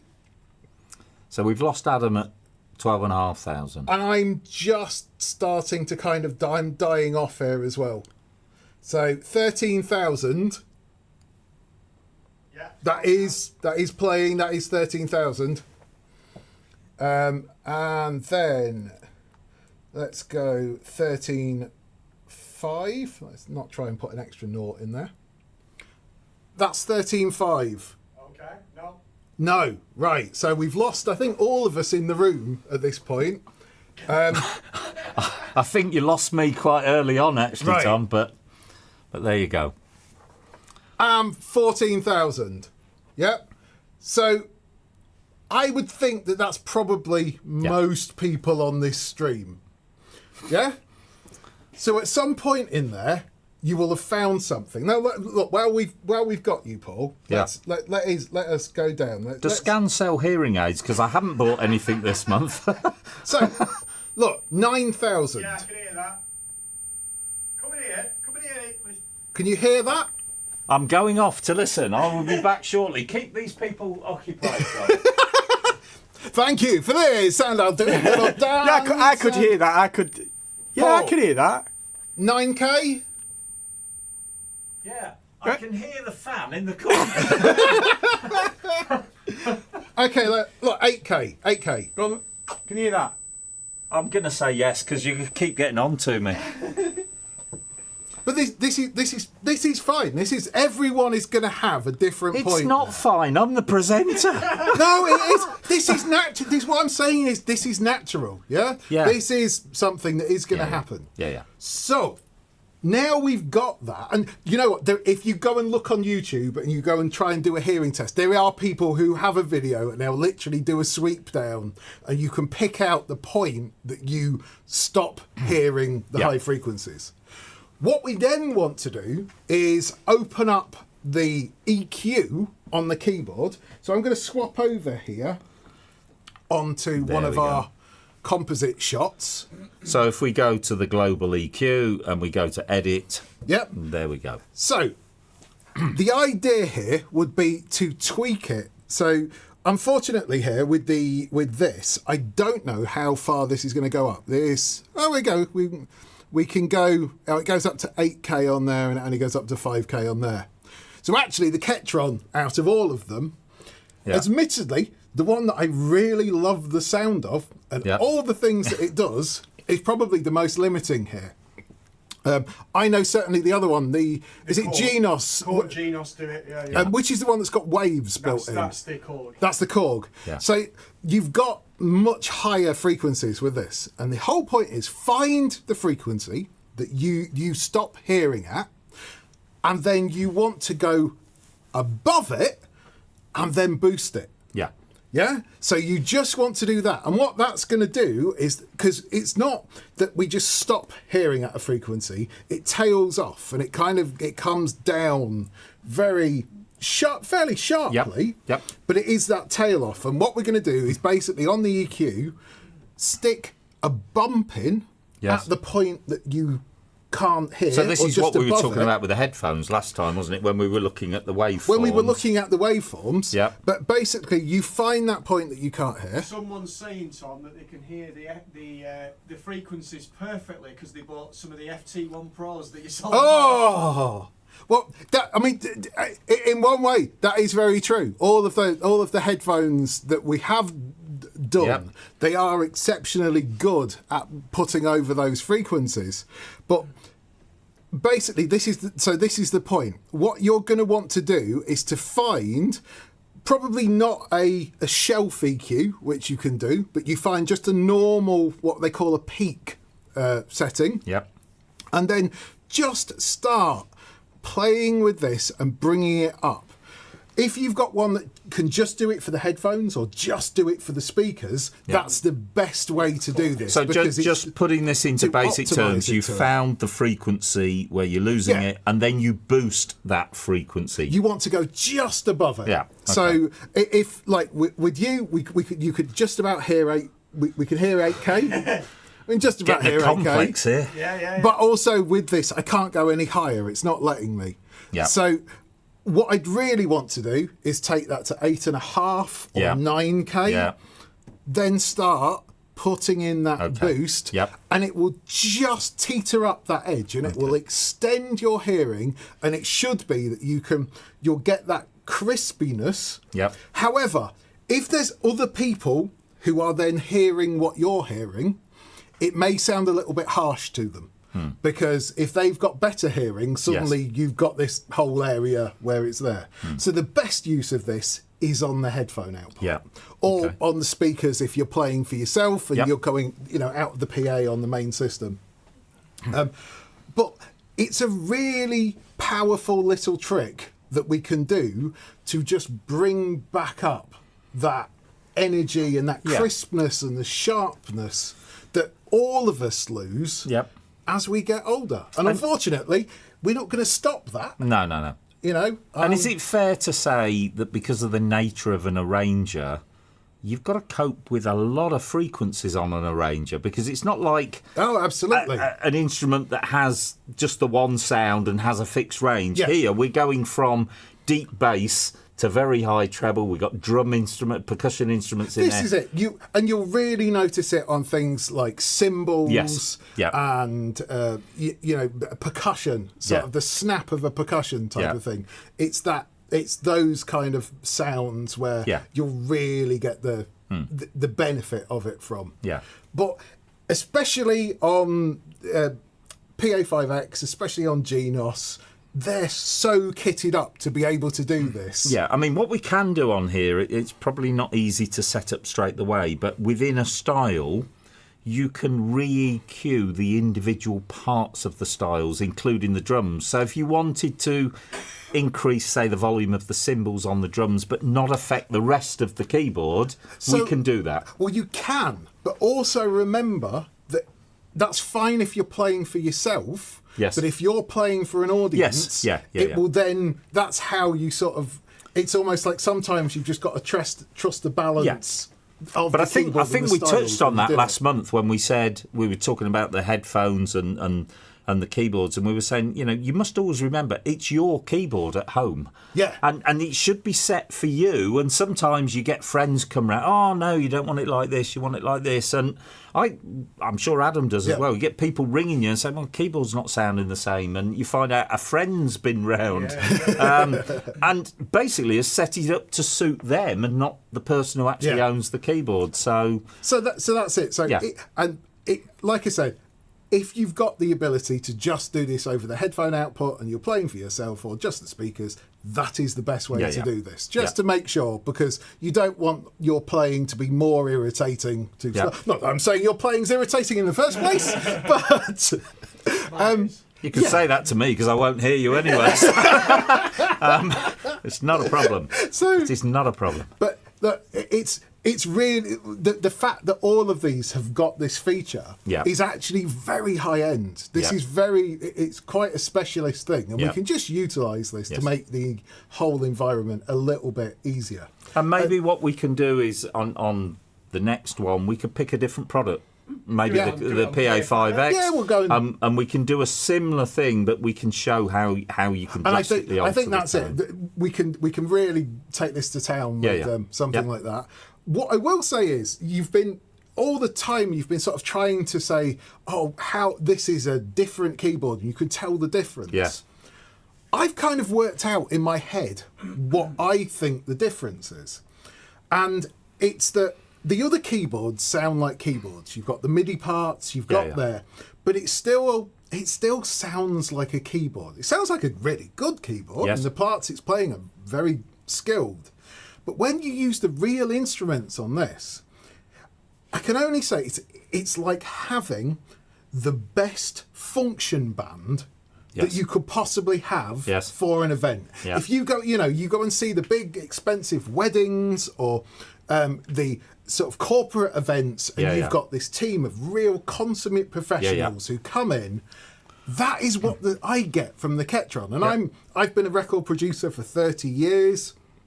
I'm quite adept, and obviously with the headphone side, we've got to listen to things. We're going to listen really intently, but this is where my head's at with it. It's you have that backing band. Who are just insanely good, and it feels like an actual band. Yeah. Well, Tom, I'm sure that was brilliant. I didn't hear any of it, but I'm sure. No, I didn't hear all of it, so yeah. But thank you for having me. That's all right. We'll go and find some more bits and pieces to. He'll bring some more toys in next time, I'm sure. Yeah, we have, because what has got announced in this time is the new FIO closed back headphones. Right. So the FT13 should be with us in time for the next event with any luck. Look forward to that. So there we go. Thank you, Tom. Cool. And what's next, Adam? Just whatever. What shall we pick? Pick one. I'll tell you what we can do. Let's have a little bit of this one. This is using the one of the Ketron styles, actually. On the Ketron. Strangely.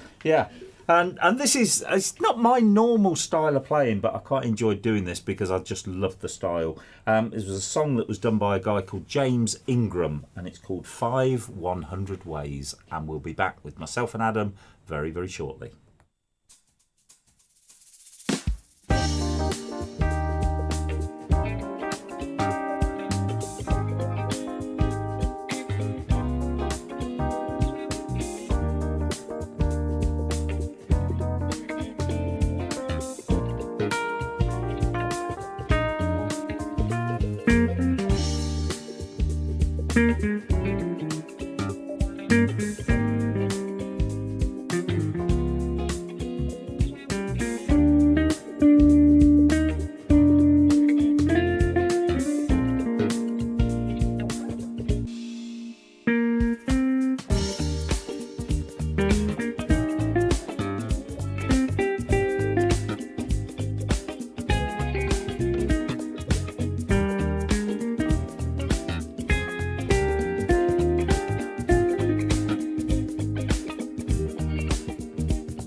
Thank you, Paul. That's all right. Pleasure.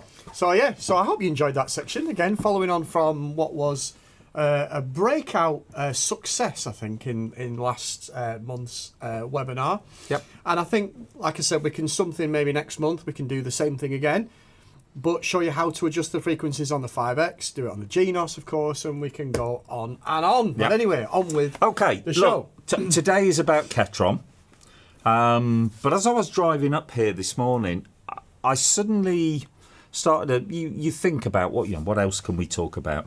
And a lot of my customers, certainly when I talk to them, they have a sort of preconceived idea about scan. And I think it's easy to fall into the trap of thinking you're going to come up to this area and you're going to find this traditional music shop on a high street. Actually, nothing could be further from the truth, really. The first time I ever came up, Adam said, here's the postcode, meet me there. And I pulled into this very lovely modern business centre with lots of low-rise buildings. And I was surprised to see that almost every building had scan written down the side of it. And that's when I suddenly realised. So I thought maybe if Adam just took a few minutes out just to tell you a little bit about the history of scan and the current setup in scan. Yeah, I mean, scan initially started sort of in the late 1980s as a computer store. Yep. I'm sure for those of you that know Pete Shaw, obviously a well-known Korg demonstrator that we all know and love, of course, he bought his first computer from Scan when they were up the road here in Bolton, and it was your regular sort of computer store. I mean, to be fair, ironically, I remember dreaming of owning a Scan music computer because even now we are known. We're the biggest bespoke PC manufacturer in Europe. So that's a title of Scan, and they go strength to strength with that. But obviously, as time's marched on, Scan has evolved. We do everything now from, your standard desktop computers to bespoke computers. We make computers for manufacturers. We've just been looking at a really cool piece today that we've been putting together for a well-known musical brand. So maybe we can talk about that at some point. We do robots. We sell Lego. We sell everything. I want the robots on one of our webinars. Well, that's the aim. So we sell, the little robot dogs. We sell those. We sell the humanoid robot. We sell everything at Scan, and we are an absolutely ginormous company. And around about sort of 50, well, it's going to be 17 years ago. I've been at Scan now for 2 years, so it's about 17 years ago. They started getting asked. We're putting obviously music computers. You mentioned there into recording studios and the like. And they started asking things like, you don't happen to sell a drum kit, do you? You don't happen to sell a guitar? You don't happen to sell a microphone? Or mixing desks. Something to go with the computer that I've got. And at the time, a gentleman by the name of Steve, and of course Tom that you've met earlier, Steve was actually, for those of you eagle-eyed people that have watched the PA5X guitar video that we have on our Scan Keyboards channel, I was joined by a gentleman who's a phenomenal guitar player. That's Steve. So Steve is a world famous guitar demonstrator. He used to work for Korg, so that's how I know Steve. He worked for Korg for many years. He was behind some great products of the past. Things like the original Kronos and the Triton and the Trinity and all these amazing products of the past. But Korg in the UK also distributes Takamine. Which is an acoustic guitar brand, and Steve was the worldwide demonstrator for Takamine. So just to show you a little bit about Steve. And at the time, the founder of Scan was having guitar lessons by a gentleman by the name of Steve, and said, I need some help. We're getting asked for all these musical instruments. So Steve came in, onboarded Tom, of course, as well, and together have grown this music division, shall we say, of Scan, and it's been very, very successful. And obviously, when I used to come to Scan, I used to come in and sell them synthesizers and beatboxes and all the things that you would normally associate Korg with. And one day Steve said, how do you fancy coming in doing the keys and the pianos for us? Because I could see the demand for it, and thus we are born. So, like you say, your standard conception of a music shop on a high street, it's not true at all. And we offer more than that. So obviously we offer an excellent online service where you can order today and you can receive tomorrow. We have a 14-day money-back guarantee, so anything you don't want, you can send back. It's not a problem at all. And again, the first time I sat in the car park outside, they have actually got a beautiful computer showroom that has a little bit of other stuff on display in as well. Equipment in there as well. The first time I sat there, I was amazed to see not one but two articulated lorries coming up, loading up, and without giving too much away, Adam has said sometimes there are thousands, it's thousands of packages go out per day, every day. Now, where we are, we're in a separate business centre, a mile or so away from. Yeah. Well, this is the beauty, you see, because the store, shall we call it a store that there is at Scan that you saw, where you can drive an F1 car because we've got F1 simulators. You can fly a plane because we've got plane simulators. You can play a guitar because we've got guitars. You can try out the latest monitors. There's walls of monitors that you can look at. New mice, keyboard, you name it. All these different products. But if you said to me, well, I want to come and see a Ketron event, and that's different. You can book an online appointment with us here at Scan, and we will invite you, and I will meet you at the main store, and I will take you, and we'd have a private one-to-one demonstration, because of course at Scan we have a private demonstration suite where you can see everything from a Gibson Les Paul guitar to a Fender custom shop guitar. You can see the latest Roland TD drum kit. You can see Ketron Event. You can see Genos 2. You can see Clavinova. You can see whatever you want. We have a dedicated music studio, if you will, where you can come and book an online appointment with me. And if you don't want to do that, then you don't even have to do that, because of course you can contact Paul, and Paul can do it as well over a video if you wanted to. So that's a little bit of history about us here at Scan, but it is fascinating. And maybe, you know, we've obviously got Tom, maybe Steve, we could get Steve on, because he's a phenomenal as long as guy. he does something louder than Tom did. I'm very happy to have him here. So that you can hear it. So, but yeah, and the thing is as well, is a little couple of tips for you, because obviously here at Scam, we do content like this in the studio. So you'll often quite see on our website, you'll see things like open box. What's open box? Well, that's a product like this that we've unboxed to do a video on, and you can generally get them cheaper. So if ever you see a Genos 2 unbox, that's what it is. So we've always got special deals and things like that on our website. But they still carry the same warranty as a new product. Always, so. yeah, absolutely. So still brand new warranty. And the other thing is as well, we've got things like favourites. You can go on the website and you can look for a new computer, a laptop, an iPad. You can look for some Lego. You can look for a Ketron event, and you can favourite it. So if ever there's a price drop or anything, we'll notify you to let you know, and things like that. It's just, we are a really, really exciting big music retailer. It was a totally different approach, and I have to say I've been blown away by it. But that's the benefit, of course, is that because we are very forward thinking, and a computer company first, if I can say that, is that they operate in the computer world a slightly different way. You know, you pick up your phone these days and you type in a computer game, you get all these influencers telling you about a computer game, or the latest laptop, or the latest iPad, or the latest Apple Watch, or whatever it might be. They use influencers. Paul is an influencer, an affiliate of Scan. It's the same thing. So you're getting this extra level of service. So not only do you get me, but you get Paul as well. So we're extremely lucky to work just speak together. up. Yeah. So I'm really down about this today. You probably, you know, you'll have to have the radio turned up on your way home. I haven't mentioned it, have I? But I do feel a bit down here. You know.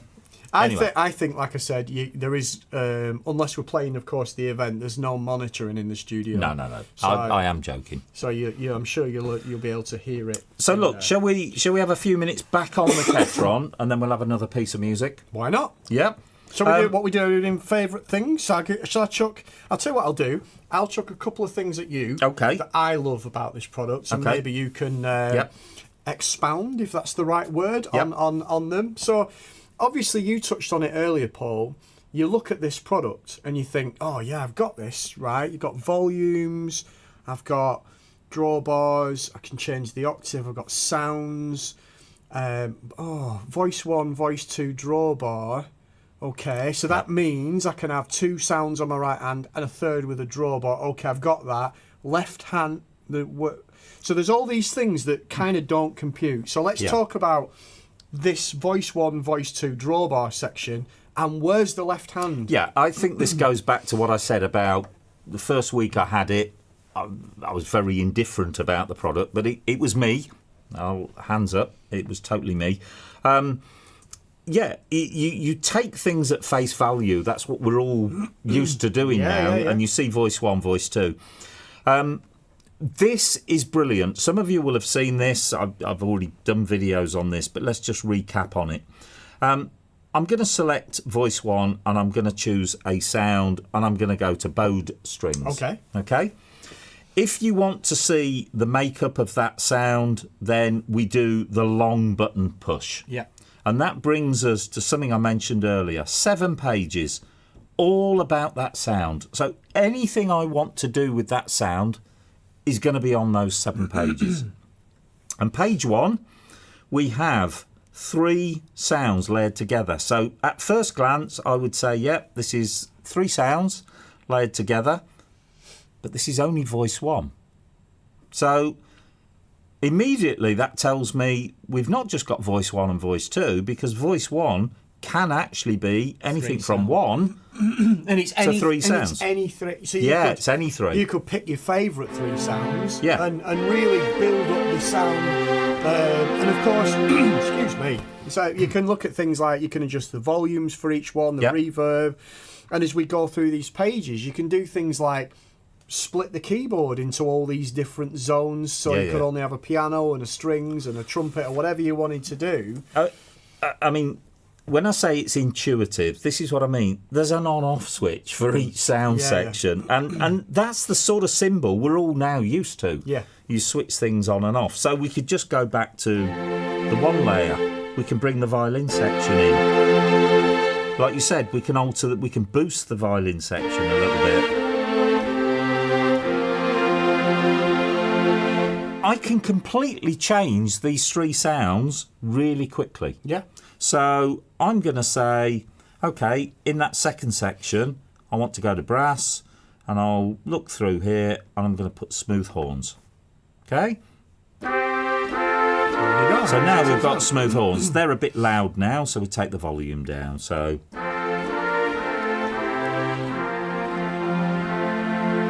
then maybe in this third section, instead of the violin, how about a choir? So we'll go through to classic choir.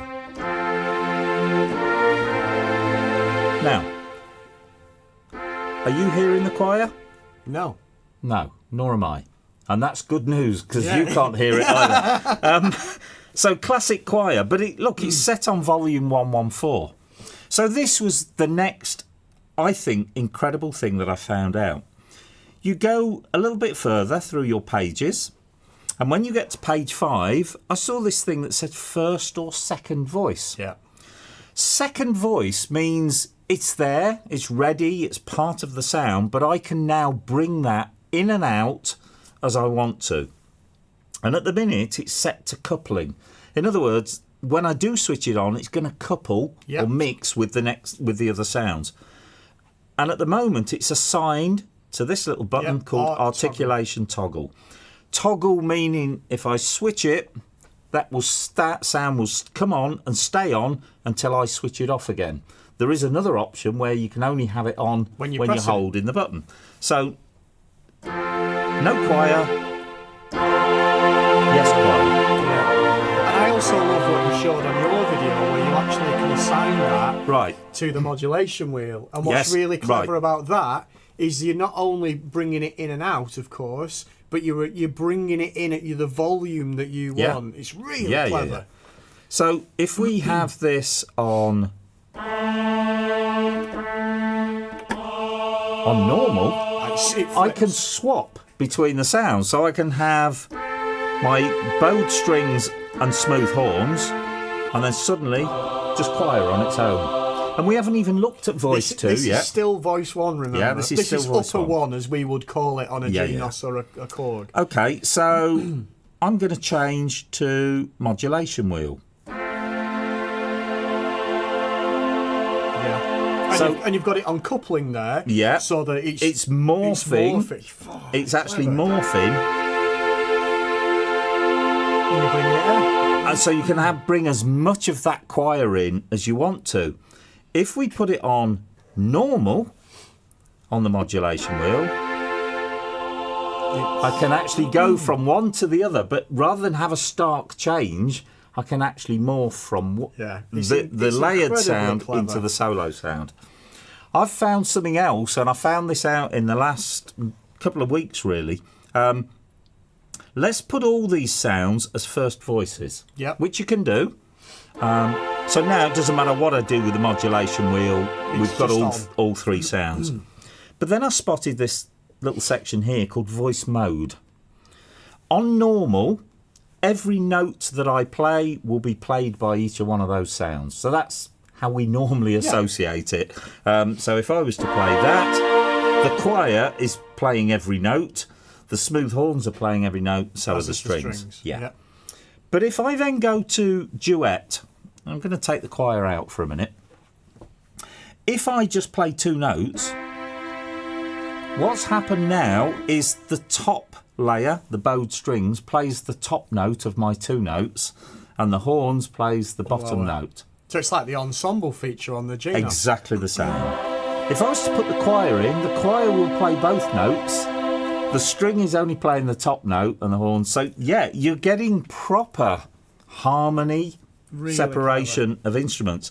Let's have all three sounds on and go to trio. So you've got a sound is on each note. So the bowed strings is playing the top note, the smooth horns are playing the middle note, and the classic choir the bottom note. If I was to introduce more notes than the name, so more than three notes, the strings will actually play all of the notes and the other two still separate. Clever. It really is a fantastic feature, that. And the good thing is at any point, just think of it as like a PA5X. Yeah. Because on a PA5X, I always say, try not to use the voices that are in it. Use them to mix and match and edit and all that. Yep. But save them as keyboard sets Yes. to recall them at any point. Yeah. This is the same. And we mentioned this earlier about how clever this... It's fairly innocuous looking save button. Yep. But if I go to save whilst I'm in any of those 7 voice edit pages, It immediately knows what you're it doing. knows I want to save a user voice. And it's saying, what family do you want? Do you remember I talked about the styles? Yeah, and the category. every category has a user category. Same goes for the sounds. So our string family has a user string bank. So all you need to do is look for an empty location. So I'll put it in number 2. If I go save as, I could rename it, Yep. but I'm not going to, just for the sakes of the thing. So now if we go into user, I've actually done it twice. Yeah, but there you go. So there it is. So I mean, it's really, when you know these things, it's really Yeah. easy, isn't it? So what you need to do, and it's just a different way of approaching this, I realised after about a week, actually, stop what you're doing, Paul, build up a library of user voices. Because then you can load any user voice into voice 1, which of course could be 1, 2 or 3 voices. You could load another user voice into voice 2, which of course can be 1, 2 or 3 voices. Hence the comment that you can have 6 voices laid together. Unreal. You can have 4 voices with 2 ready to come in either via the modulation wheel. Or the combinations are pretty endless, to be quite honest. That's really, really clever. And I love that. And the other section we've got is drawbar. And even that, it doesn't look as comprehensive as it is. So on the main screen, I'm going to press drawbar. And it looks like I've got drawbar or organ 1 to 8 presets. But actually, turn the data wheel. You got more. Yeah, we've got 9 to 16. We've actually got 24. Now, although these come factory set, we said it with the crew mile last time, you have your favourites. Yep. And all you need to do is select, for example, organ 1 and go to drawbar view. There it is. And there is the exact setup that is stored in organ 1. You might say, now I can do this lots of different ways. I can use the screen, or I can now immediately use the volume controls. Which, of course, is the same as the Event X now. Yes. The Event X, is, of course, which is the module, of course, has got the sliders, so you can do So it on just that for as the well. sakes of this today, I'm just going to alter this very, very slightly there. I'm going to have that set up. Okay? And...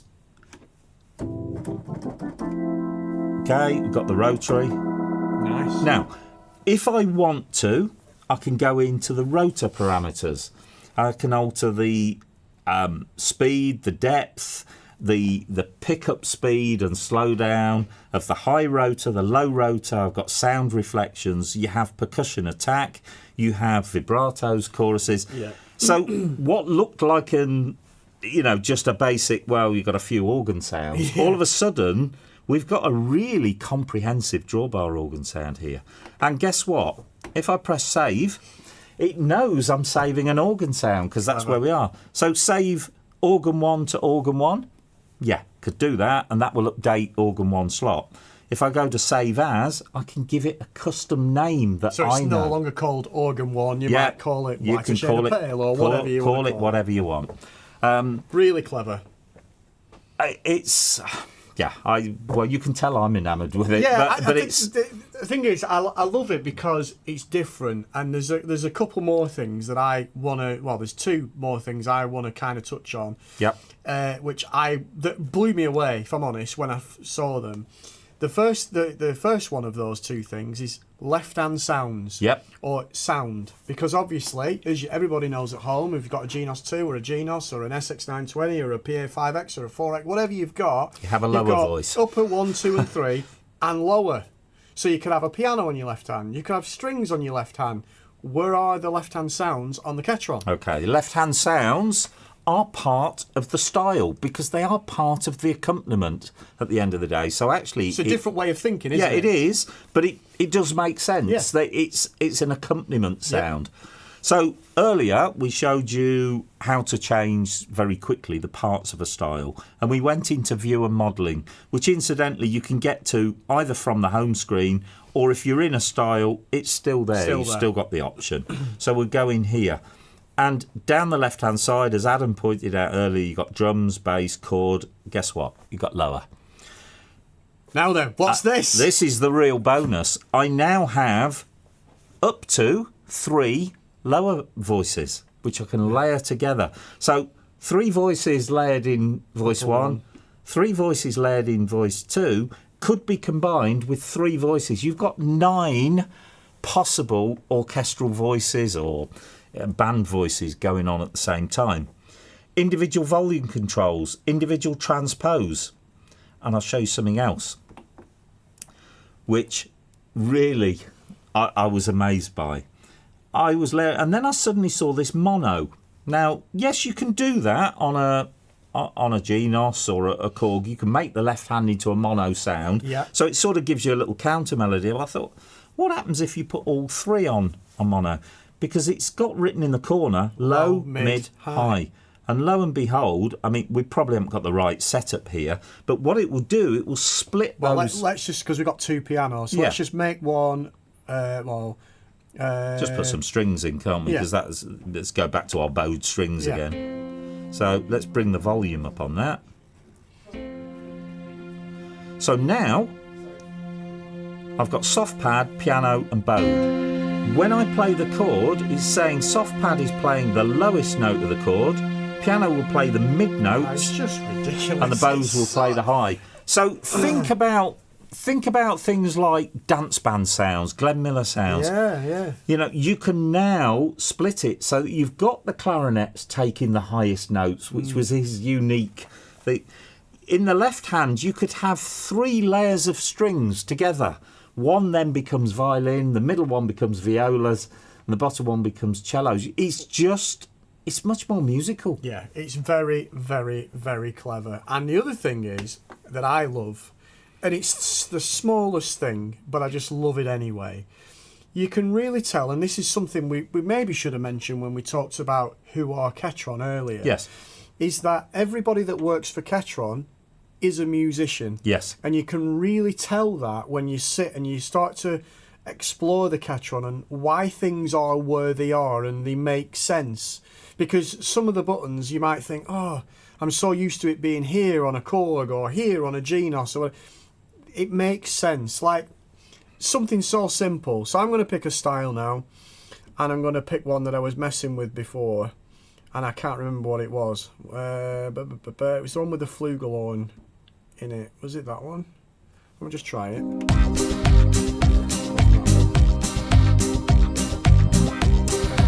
Oh, that's a good one. Okay, so say for example, let's go to the one-touch settings. Okay, you're playing something. Now, if you listen to... Sorry. It's alright. Turn everything back up, yeah?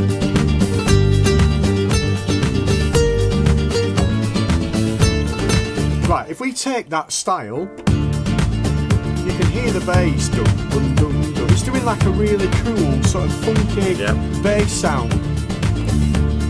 Root bass, it just locks it to that one note.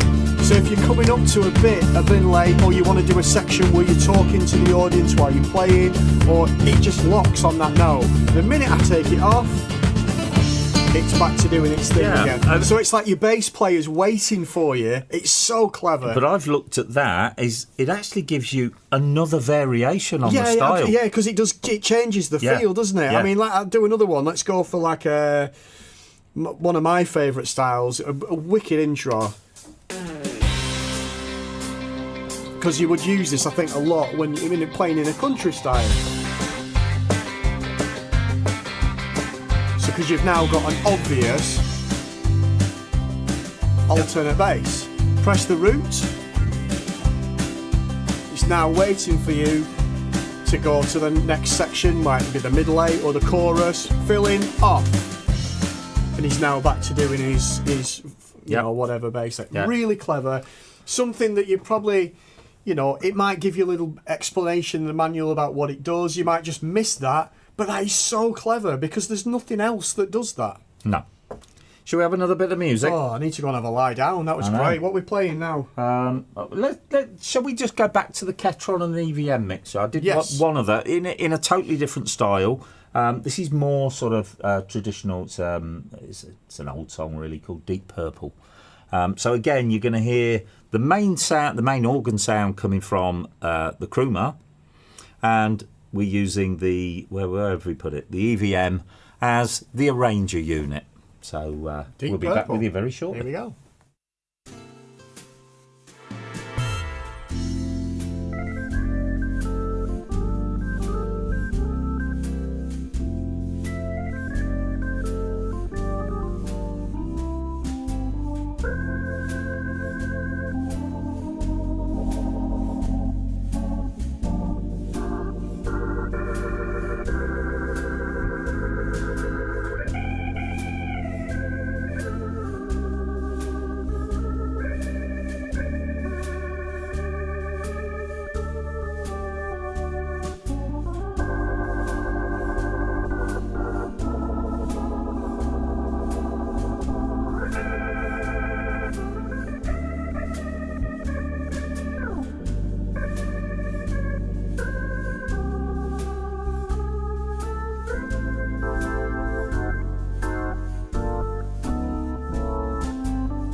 How about that? It is a great combination. It is. I was expecting Deep Purple though.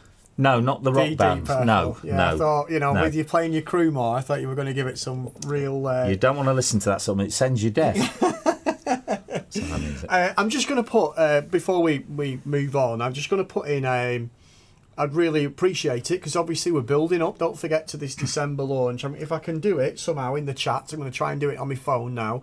I'm going to put in the original sign up So if you want to share, I know a lot of people that may be watching today go to an organ society or a keyboard club or a festival or whatever it might be. Share it with your friends, because that's something that we're going to be ramping up. Something we've not done today is we haven't done a giveaway today. No. So what we're going to do is anybody that manages to share, the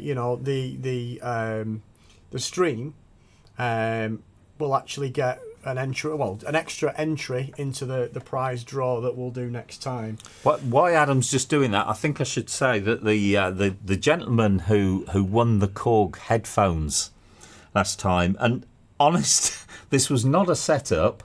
He walked to my house to collect them. It's a fix. He happened to live literally 3 or 4 streets from me. Well, I didn't do the draw. Tom did. Yeah, Tom did. Tom did, using his little machine. So yeah, the comical thing was we were all set to post them, and then when we looked at where he was, I ended up taking them home, and he strolled his 2 streets round to me and came and collected them. But we managed to have a nice chat at the same time, so it was nice. Yeah. Well, while you're talking, because I need to do it on here, so I will. Okay. All right. I wanted to show it to Adam, but he's not. He's not interested. He's not interested. Very much interested. I just wanted to show you one more example of where maybe I got caught out to start with, and it's similar to this voice 1, voice 2. I looked initially and I thought, oh, that's a bit disappointing. We've got fill and break. Have we just got 1 fill in, 1 break? Well, no, we haven't, because if you take any style, when you are on variation A and you press the fill, you will get the first fill in. When you're on B, you will automatically, when you press the fill, you will get the second fill in, C and D. So actually you've got 4 fills. You've got exactly the same with the break as well. Thanks for that, Tom. But then I thought, well, does that mean always when I'm on variation A, I can only get fill in 1? Well, no, because actually at the bottom of the main screen, in the bottom right-hand corner, it says fill and break. And if you press that, there's the answer. We've got 4 fill-ins and 4 breaks, and the final button allows us to return back to the main page. So now, regardless of what variation I'm on, instead of pressing the physical fill button, I can press the fill option in the screen there. And something that Adam and I discovered about an hour before we went on air today was if you, for example, hold the break button down. Shall we do it? Let's find what I'm going to determine to find this style I was playing before, because it was wicked. And it was, I'm sure it was in here. Wasn't that? We're only on for another hour. I know, I've got to be quick, honestly, some of these Ketron styles that you buy, this one. If you're into Alan Parsons' project, wicked style, great.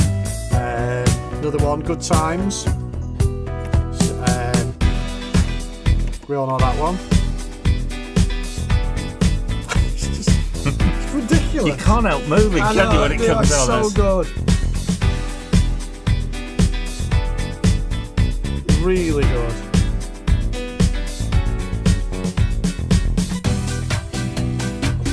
I can't remember which one it was. Try Illusion. Nice one. I think it's this one. No, it was a Latin.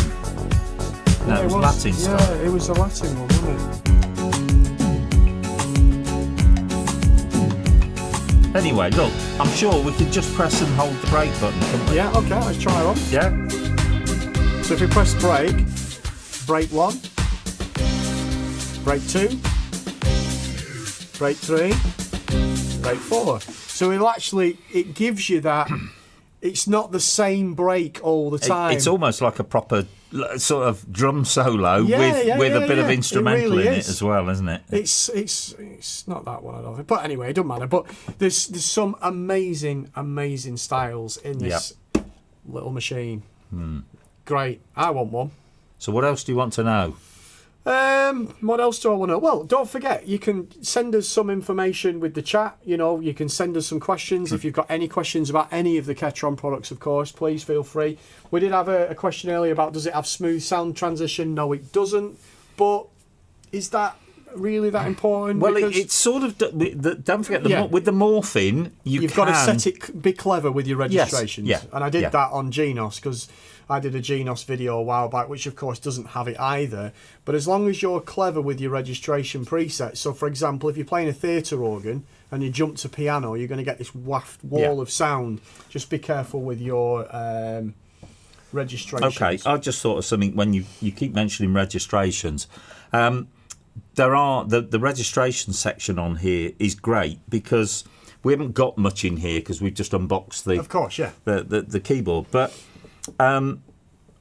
if I go to this Good, Bad and the Ugly, that was one of mine that I loaded in. You're thinking, well, where's the registration? Just go to voice here, and when you do a double button press, So it gives you the sounds. then I've got there now 8 locations where I can put my sounds for that one song.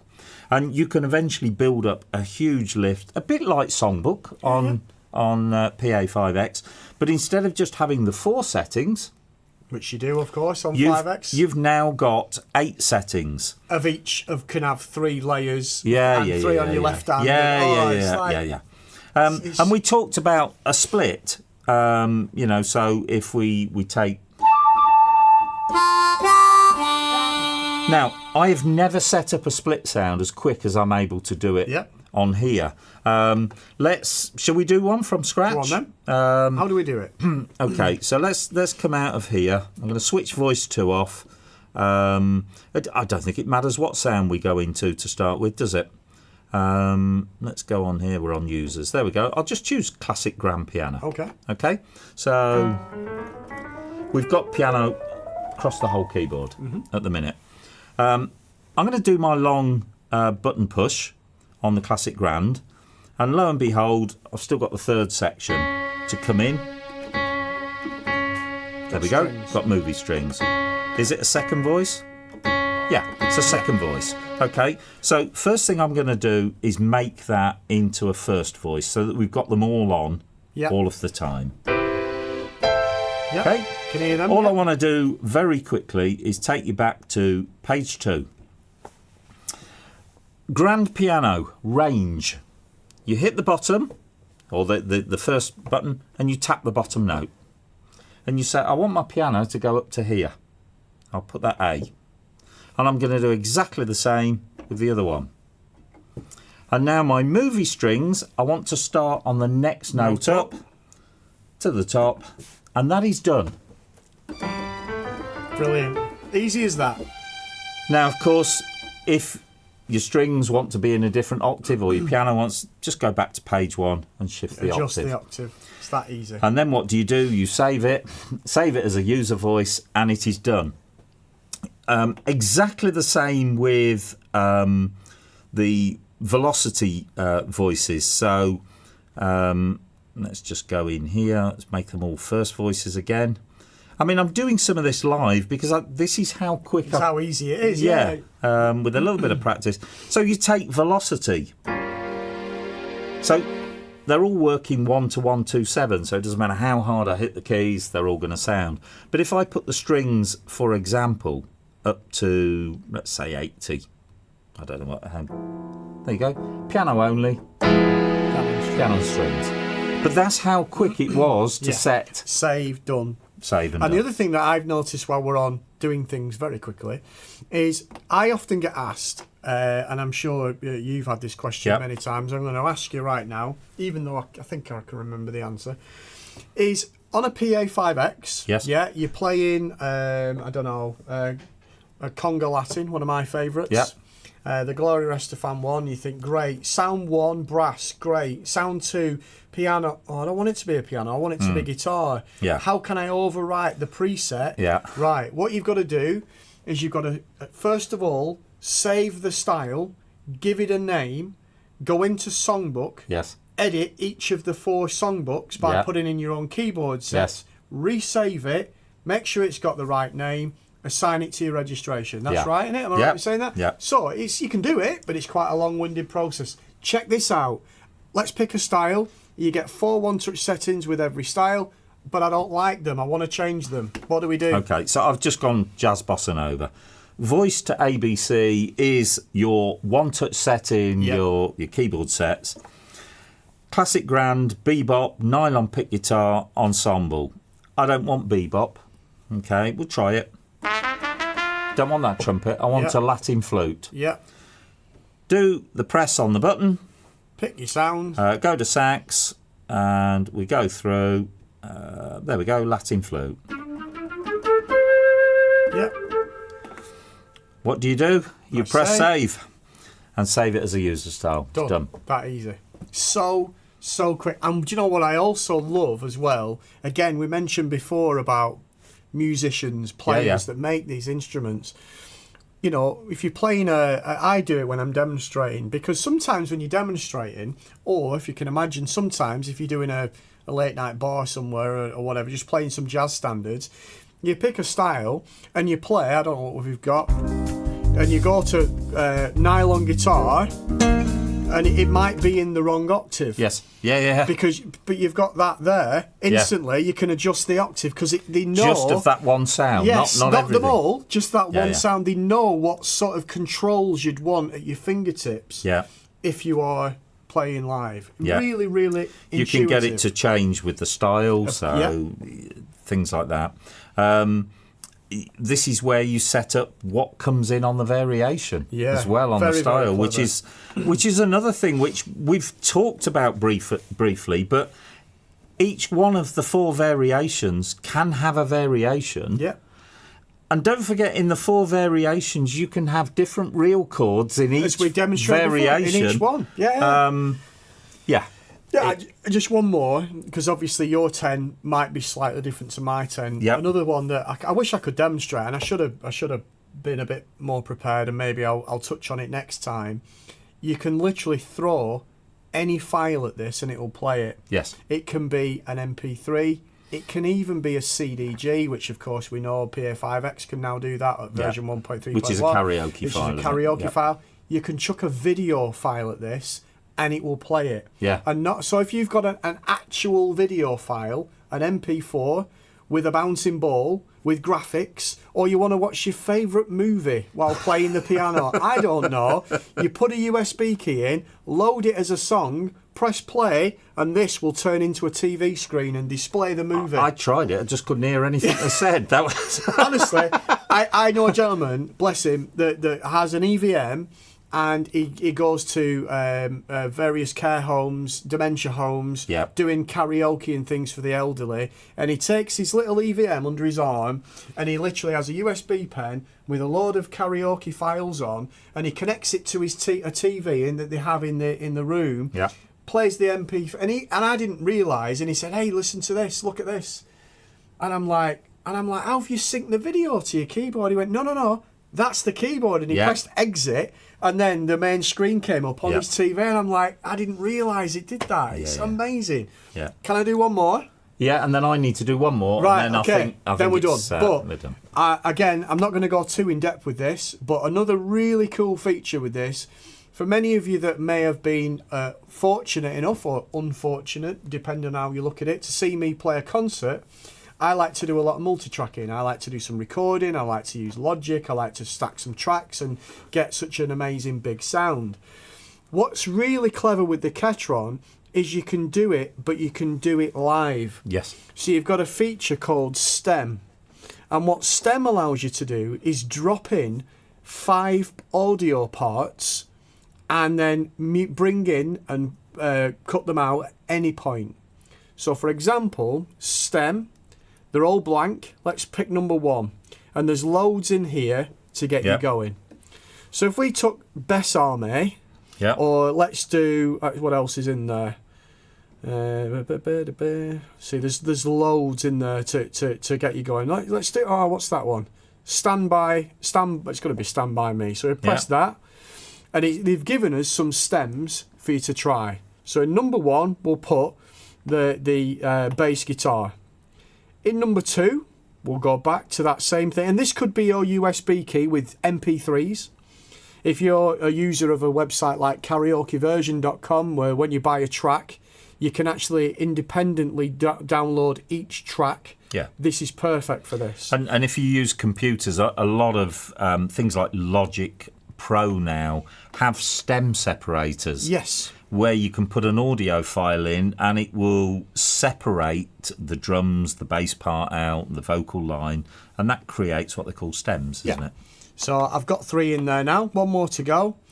So I'll go to in here. We go to what was it? Stand by me, wasn't it? Yep. Stand by 120 strings. Okay, so they're now all in there. If I press play now, it will play the track. And I can mute any part, and instantly, when I bring the drum track back in, it doesn't reset the beginning of the drum track. Picks up where It picks up where you are.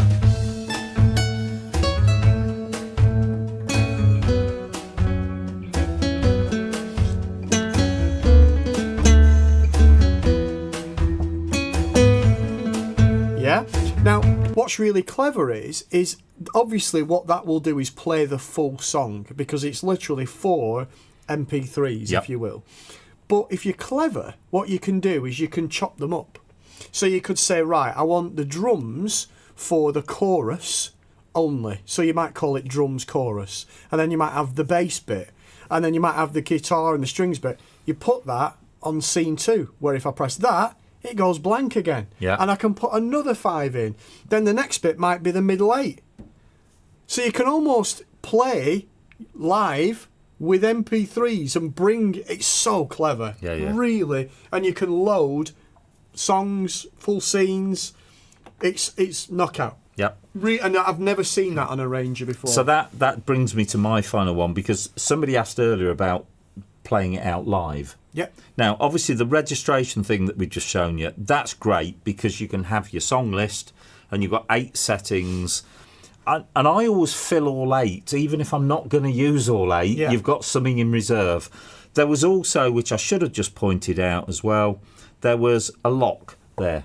Yeah. So if I've got a set of general sounds that, say somebody goes out playing for dancing, Yeah.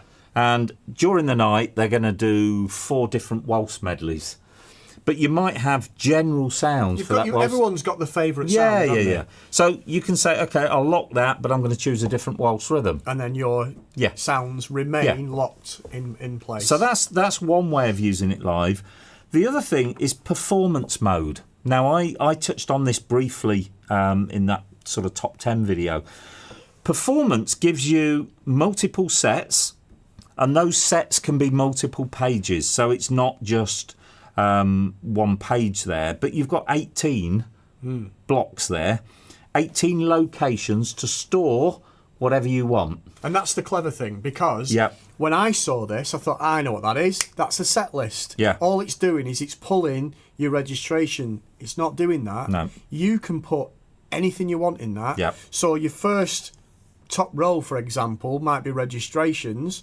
The next row underneath might be your favourite sounds. Yeah. Well, you could have all of set 1 and have 18 styles that you're going to use that day or on that gig. Yeah. Set 2, you could have access to your favourite sounds, your favourite settings. And again, these can be user voices. Yeah. It's this. So if somebody asks you to play something on the fly, or you're sitting at home and you've got a quick 5 minutes and you say, right, yeah, I want this and I want to mix it with that sound, it's there. It's right in front of you. And of course, you've got 7 sets and you can make more up. Yeah. And once you've filled each page, you can go on to a page 2. Amazing.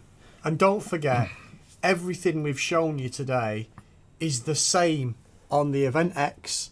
It's the same on the EVM. Yep. And they're all really different prices. You know, so please check them out on the site there, and you can see the differences between them. But in terms of the control methods and the buttons and sliders, they've all got them. There is no difference in specification other really than the chassis itself. And I'll just go back to what I said right at the beginning. Even if you've never considered a Ketron, you maybe have no intention of ever buying a Ketron, but check them out.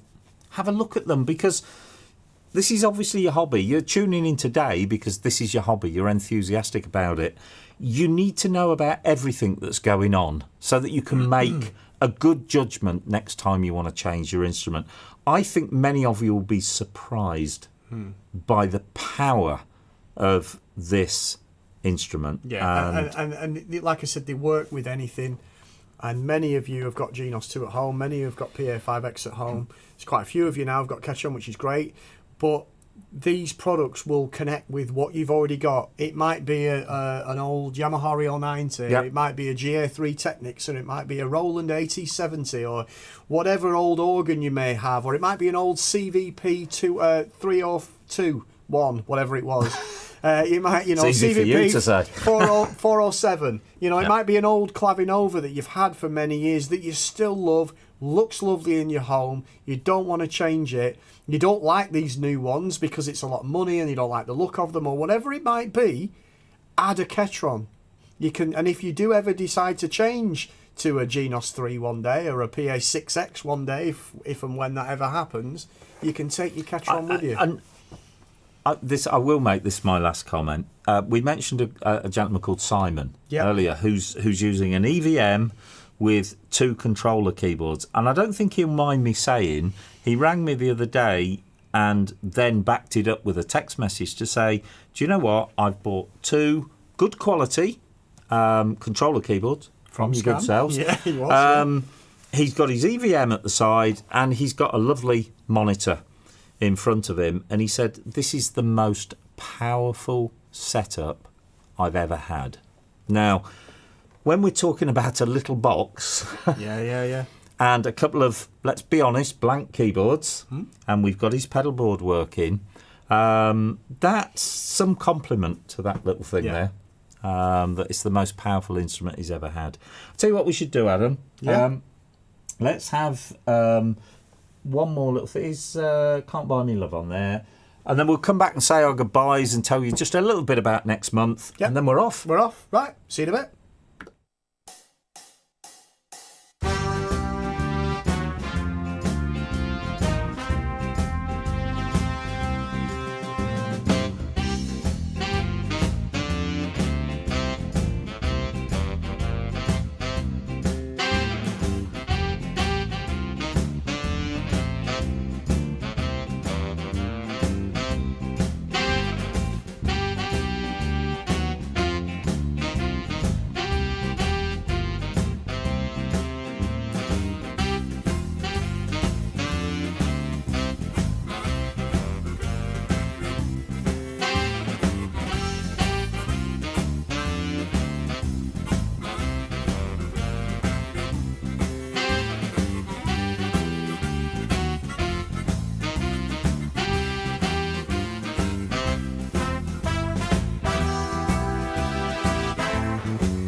Thanks once again. There you go.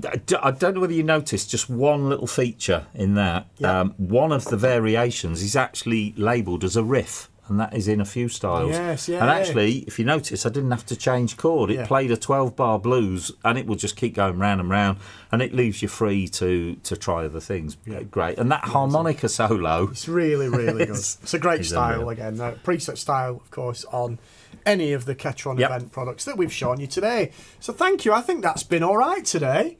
Because Yeah. don't forget, we've upgraded. First episode, had lots of different brands, lots of content, lots of pre-recorded content. We've now stepped up a gear because we've now done the majority of it longer and live. Yep. The next one, we're going up a gear again.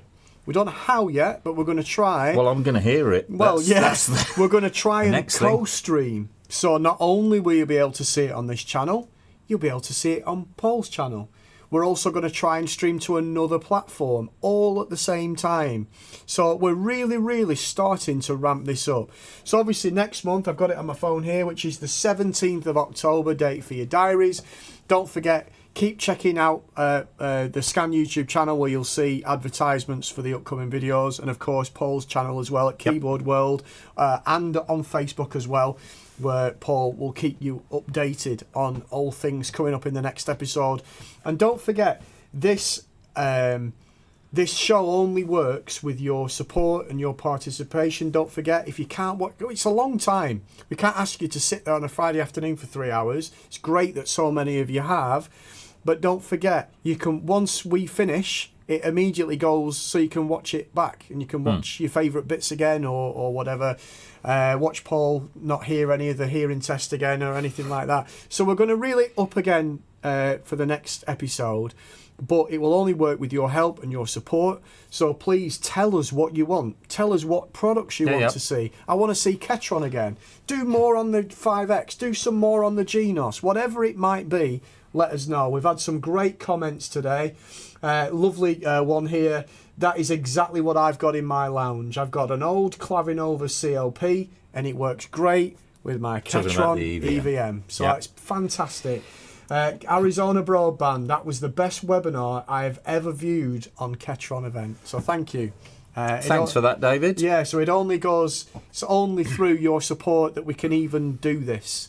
So please don't forget, check out the link, check out the site shop that we've got, buy one. They're amazing. That's all I can say. And the other thing I'm just going to say is this show wouldn't be possible without the genius of Tom, Yes. who's sat in the next room. So how special we've shout out to him. Absolutely. And not only that, to then step away from his mixing console, which looks like the Starship Enterprise, to then join in and do a section as well is all credit to Tom. And believe me, the little hiccup that we had at the beginning of the last episode, Tom stripped everything down and he's redone it all. We've got a brand new computer. We need this. He wants this to be a success for everyone. And he's got a lovely smile on his face now because we've got through today without a hitch, and that's credit to Tom. So, and thanks to everybody at Scan for inviting me up to do this and make this. Some good suggestions coming in. Want to see songbooks set up on Genos? Yep.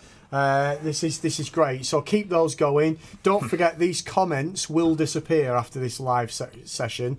So what I probably strongly urge you to do, maybe, don't have to watch the whole thing again, but you can then, when the video goes up to watch on demand again, you can then, it will invite you to leave comments. So maybe leave them on that section because they will remain there forever. Yep.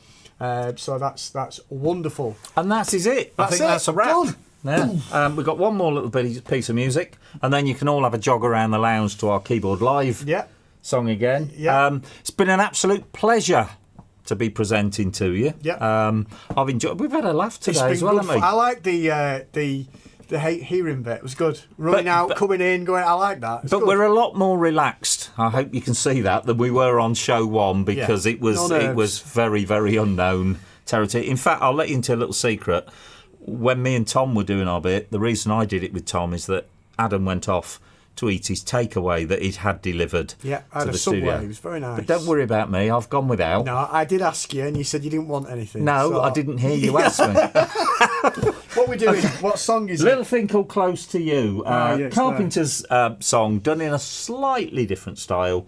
So from Adam, myself, Tom, everybody else at Scan, I'm going to go thanks for down the watching, elevator. and we'll see you very soon.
alive.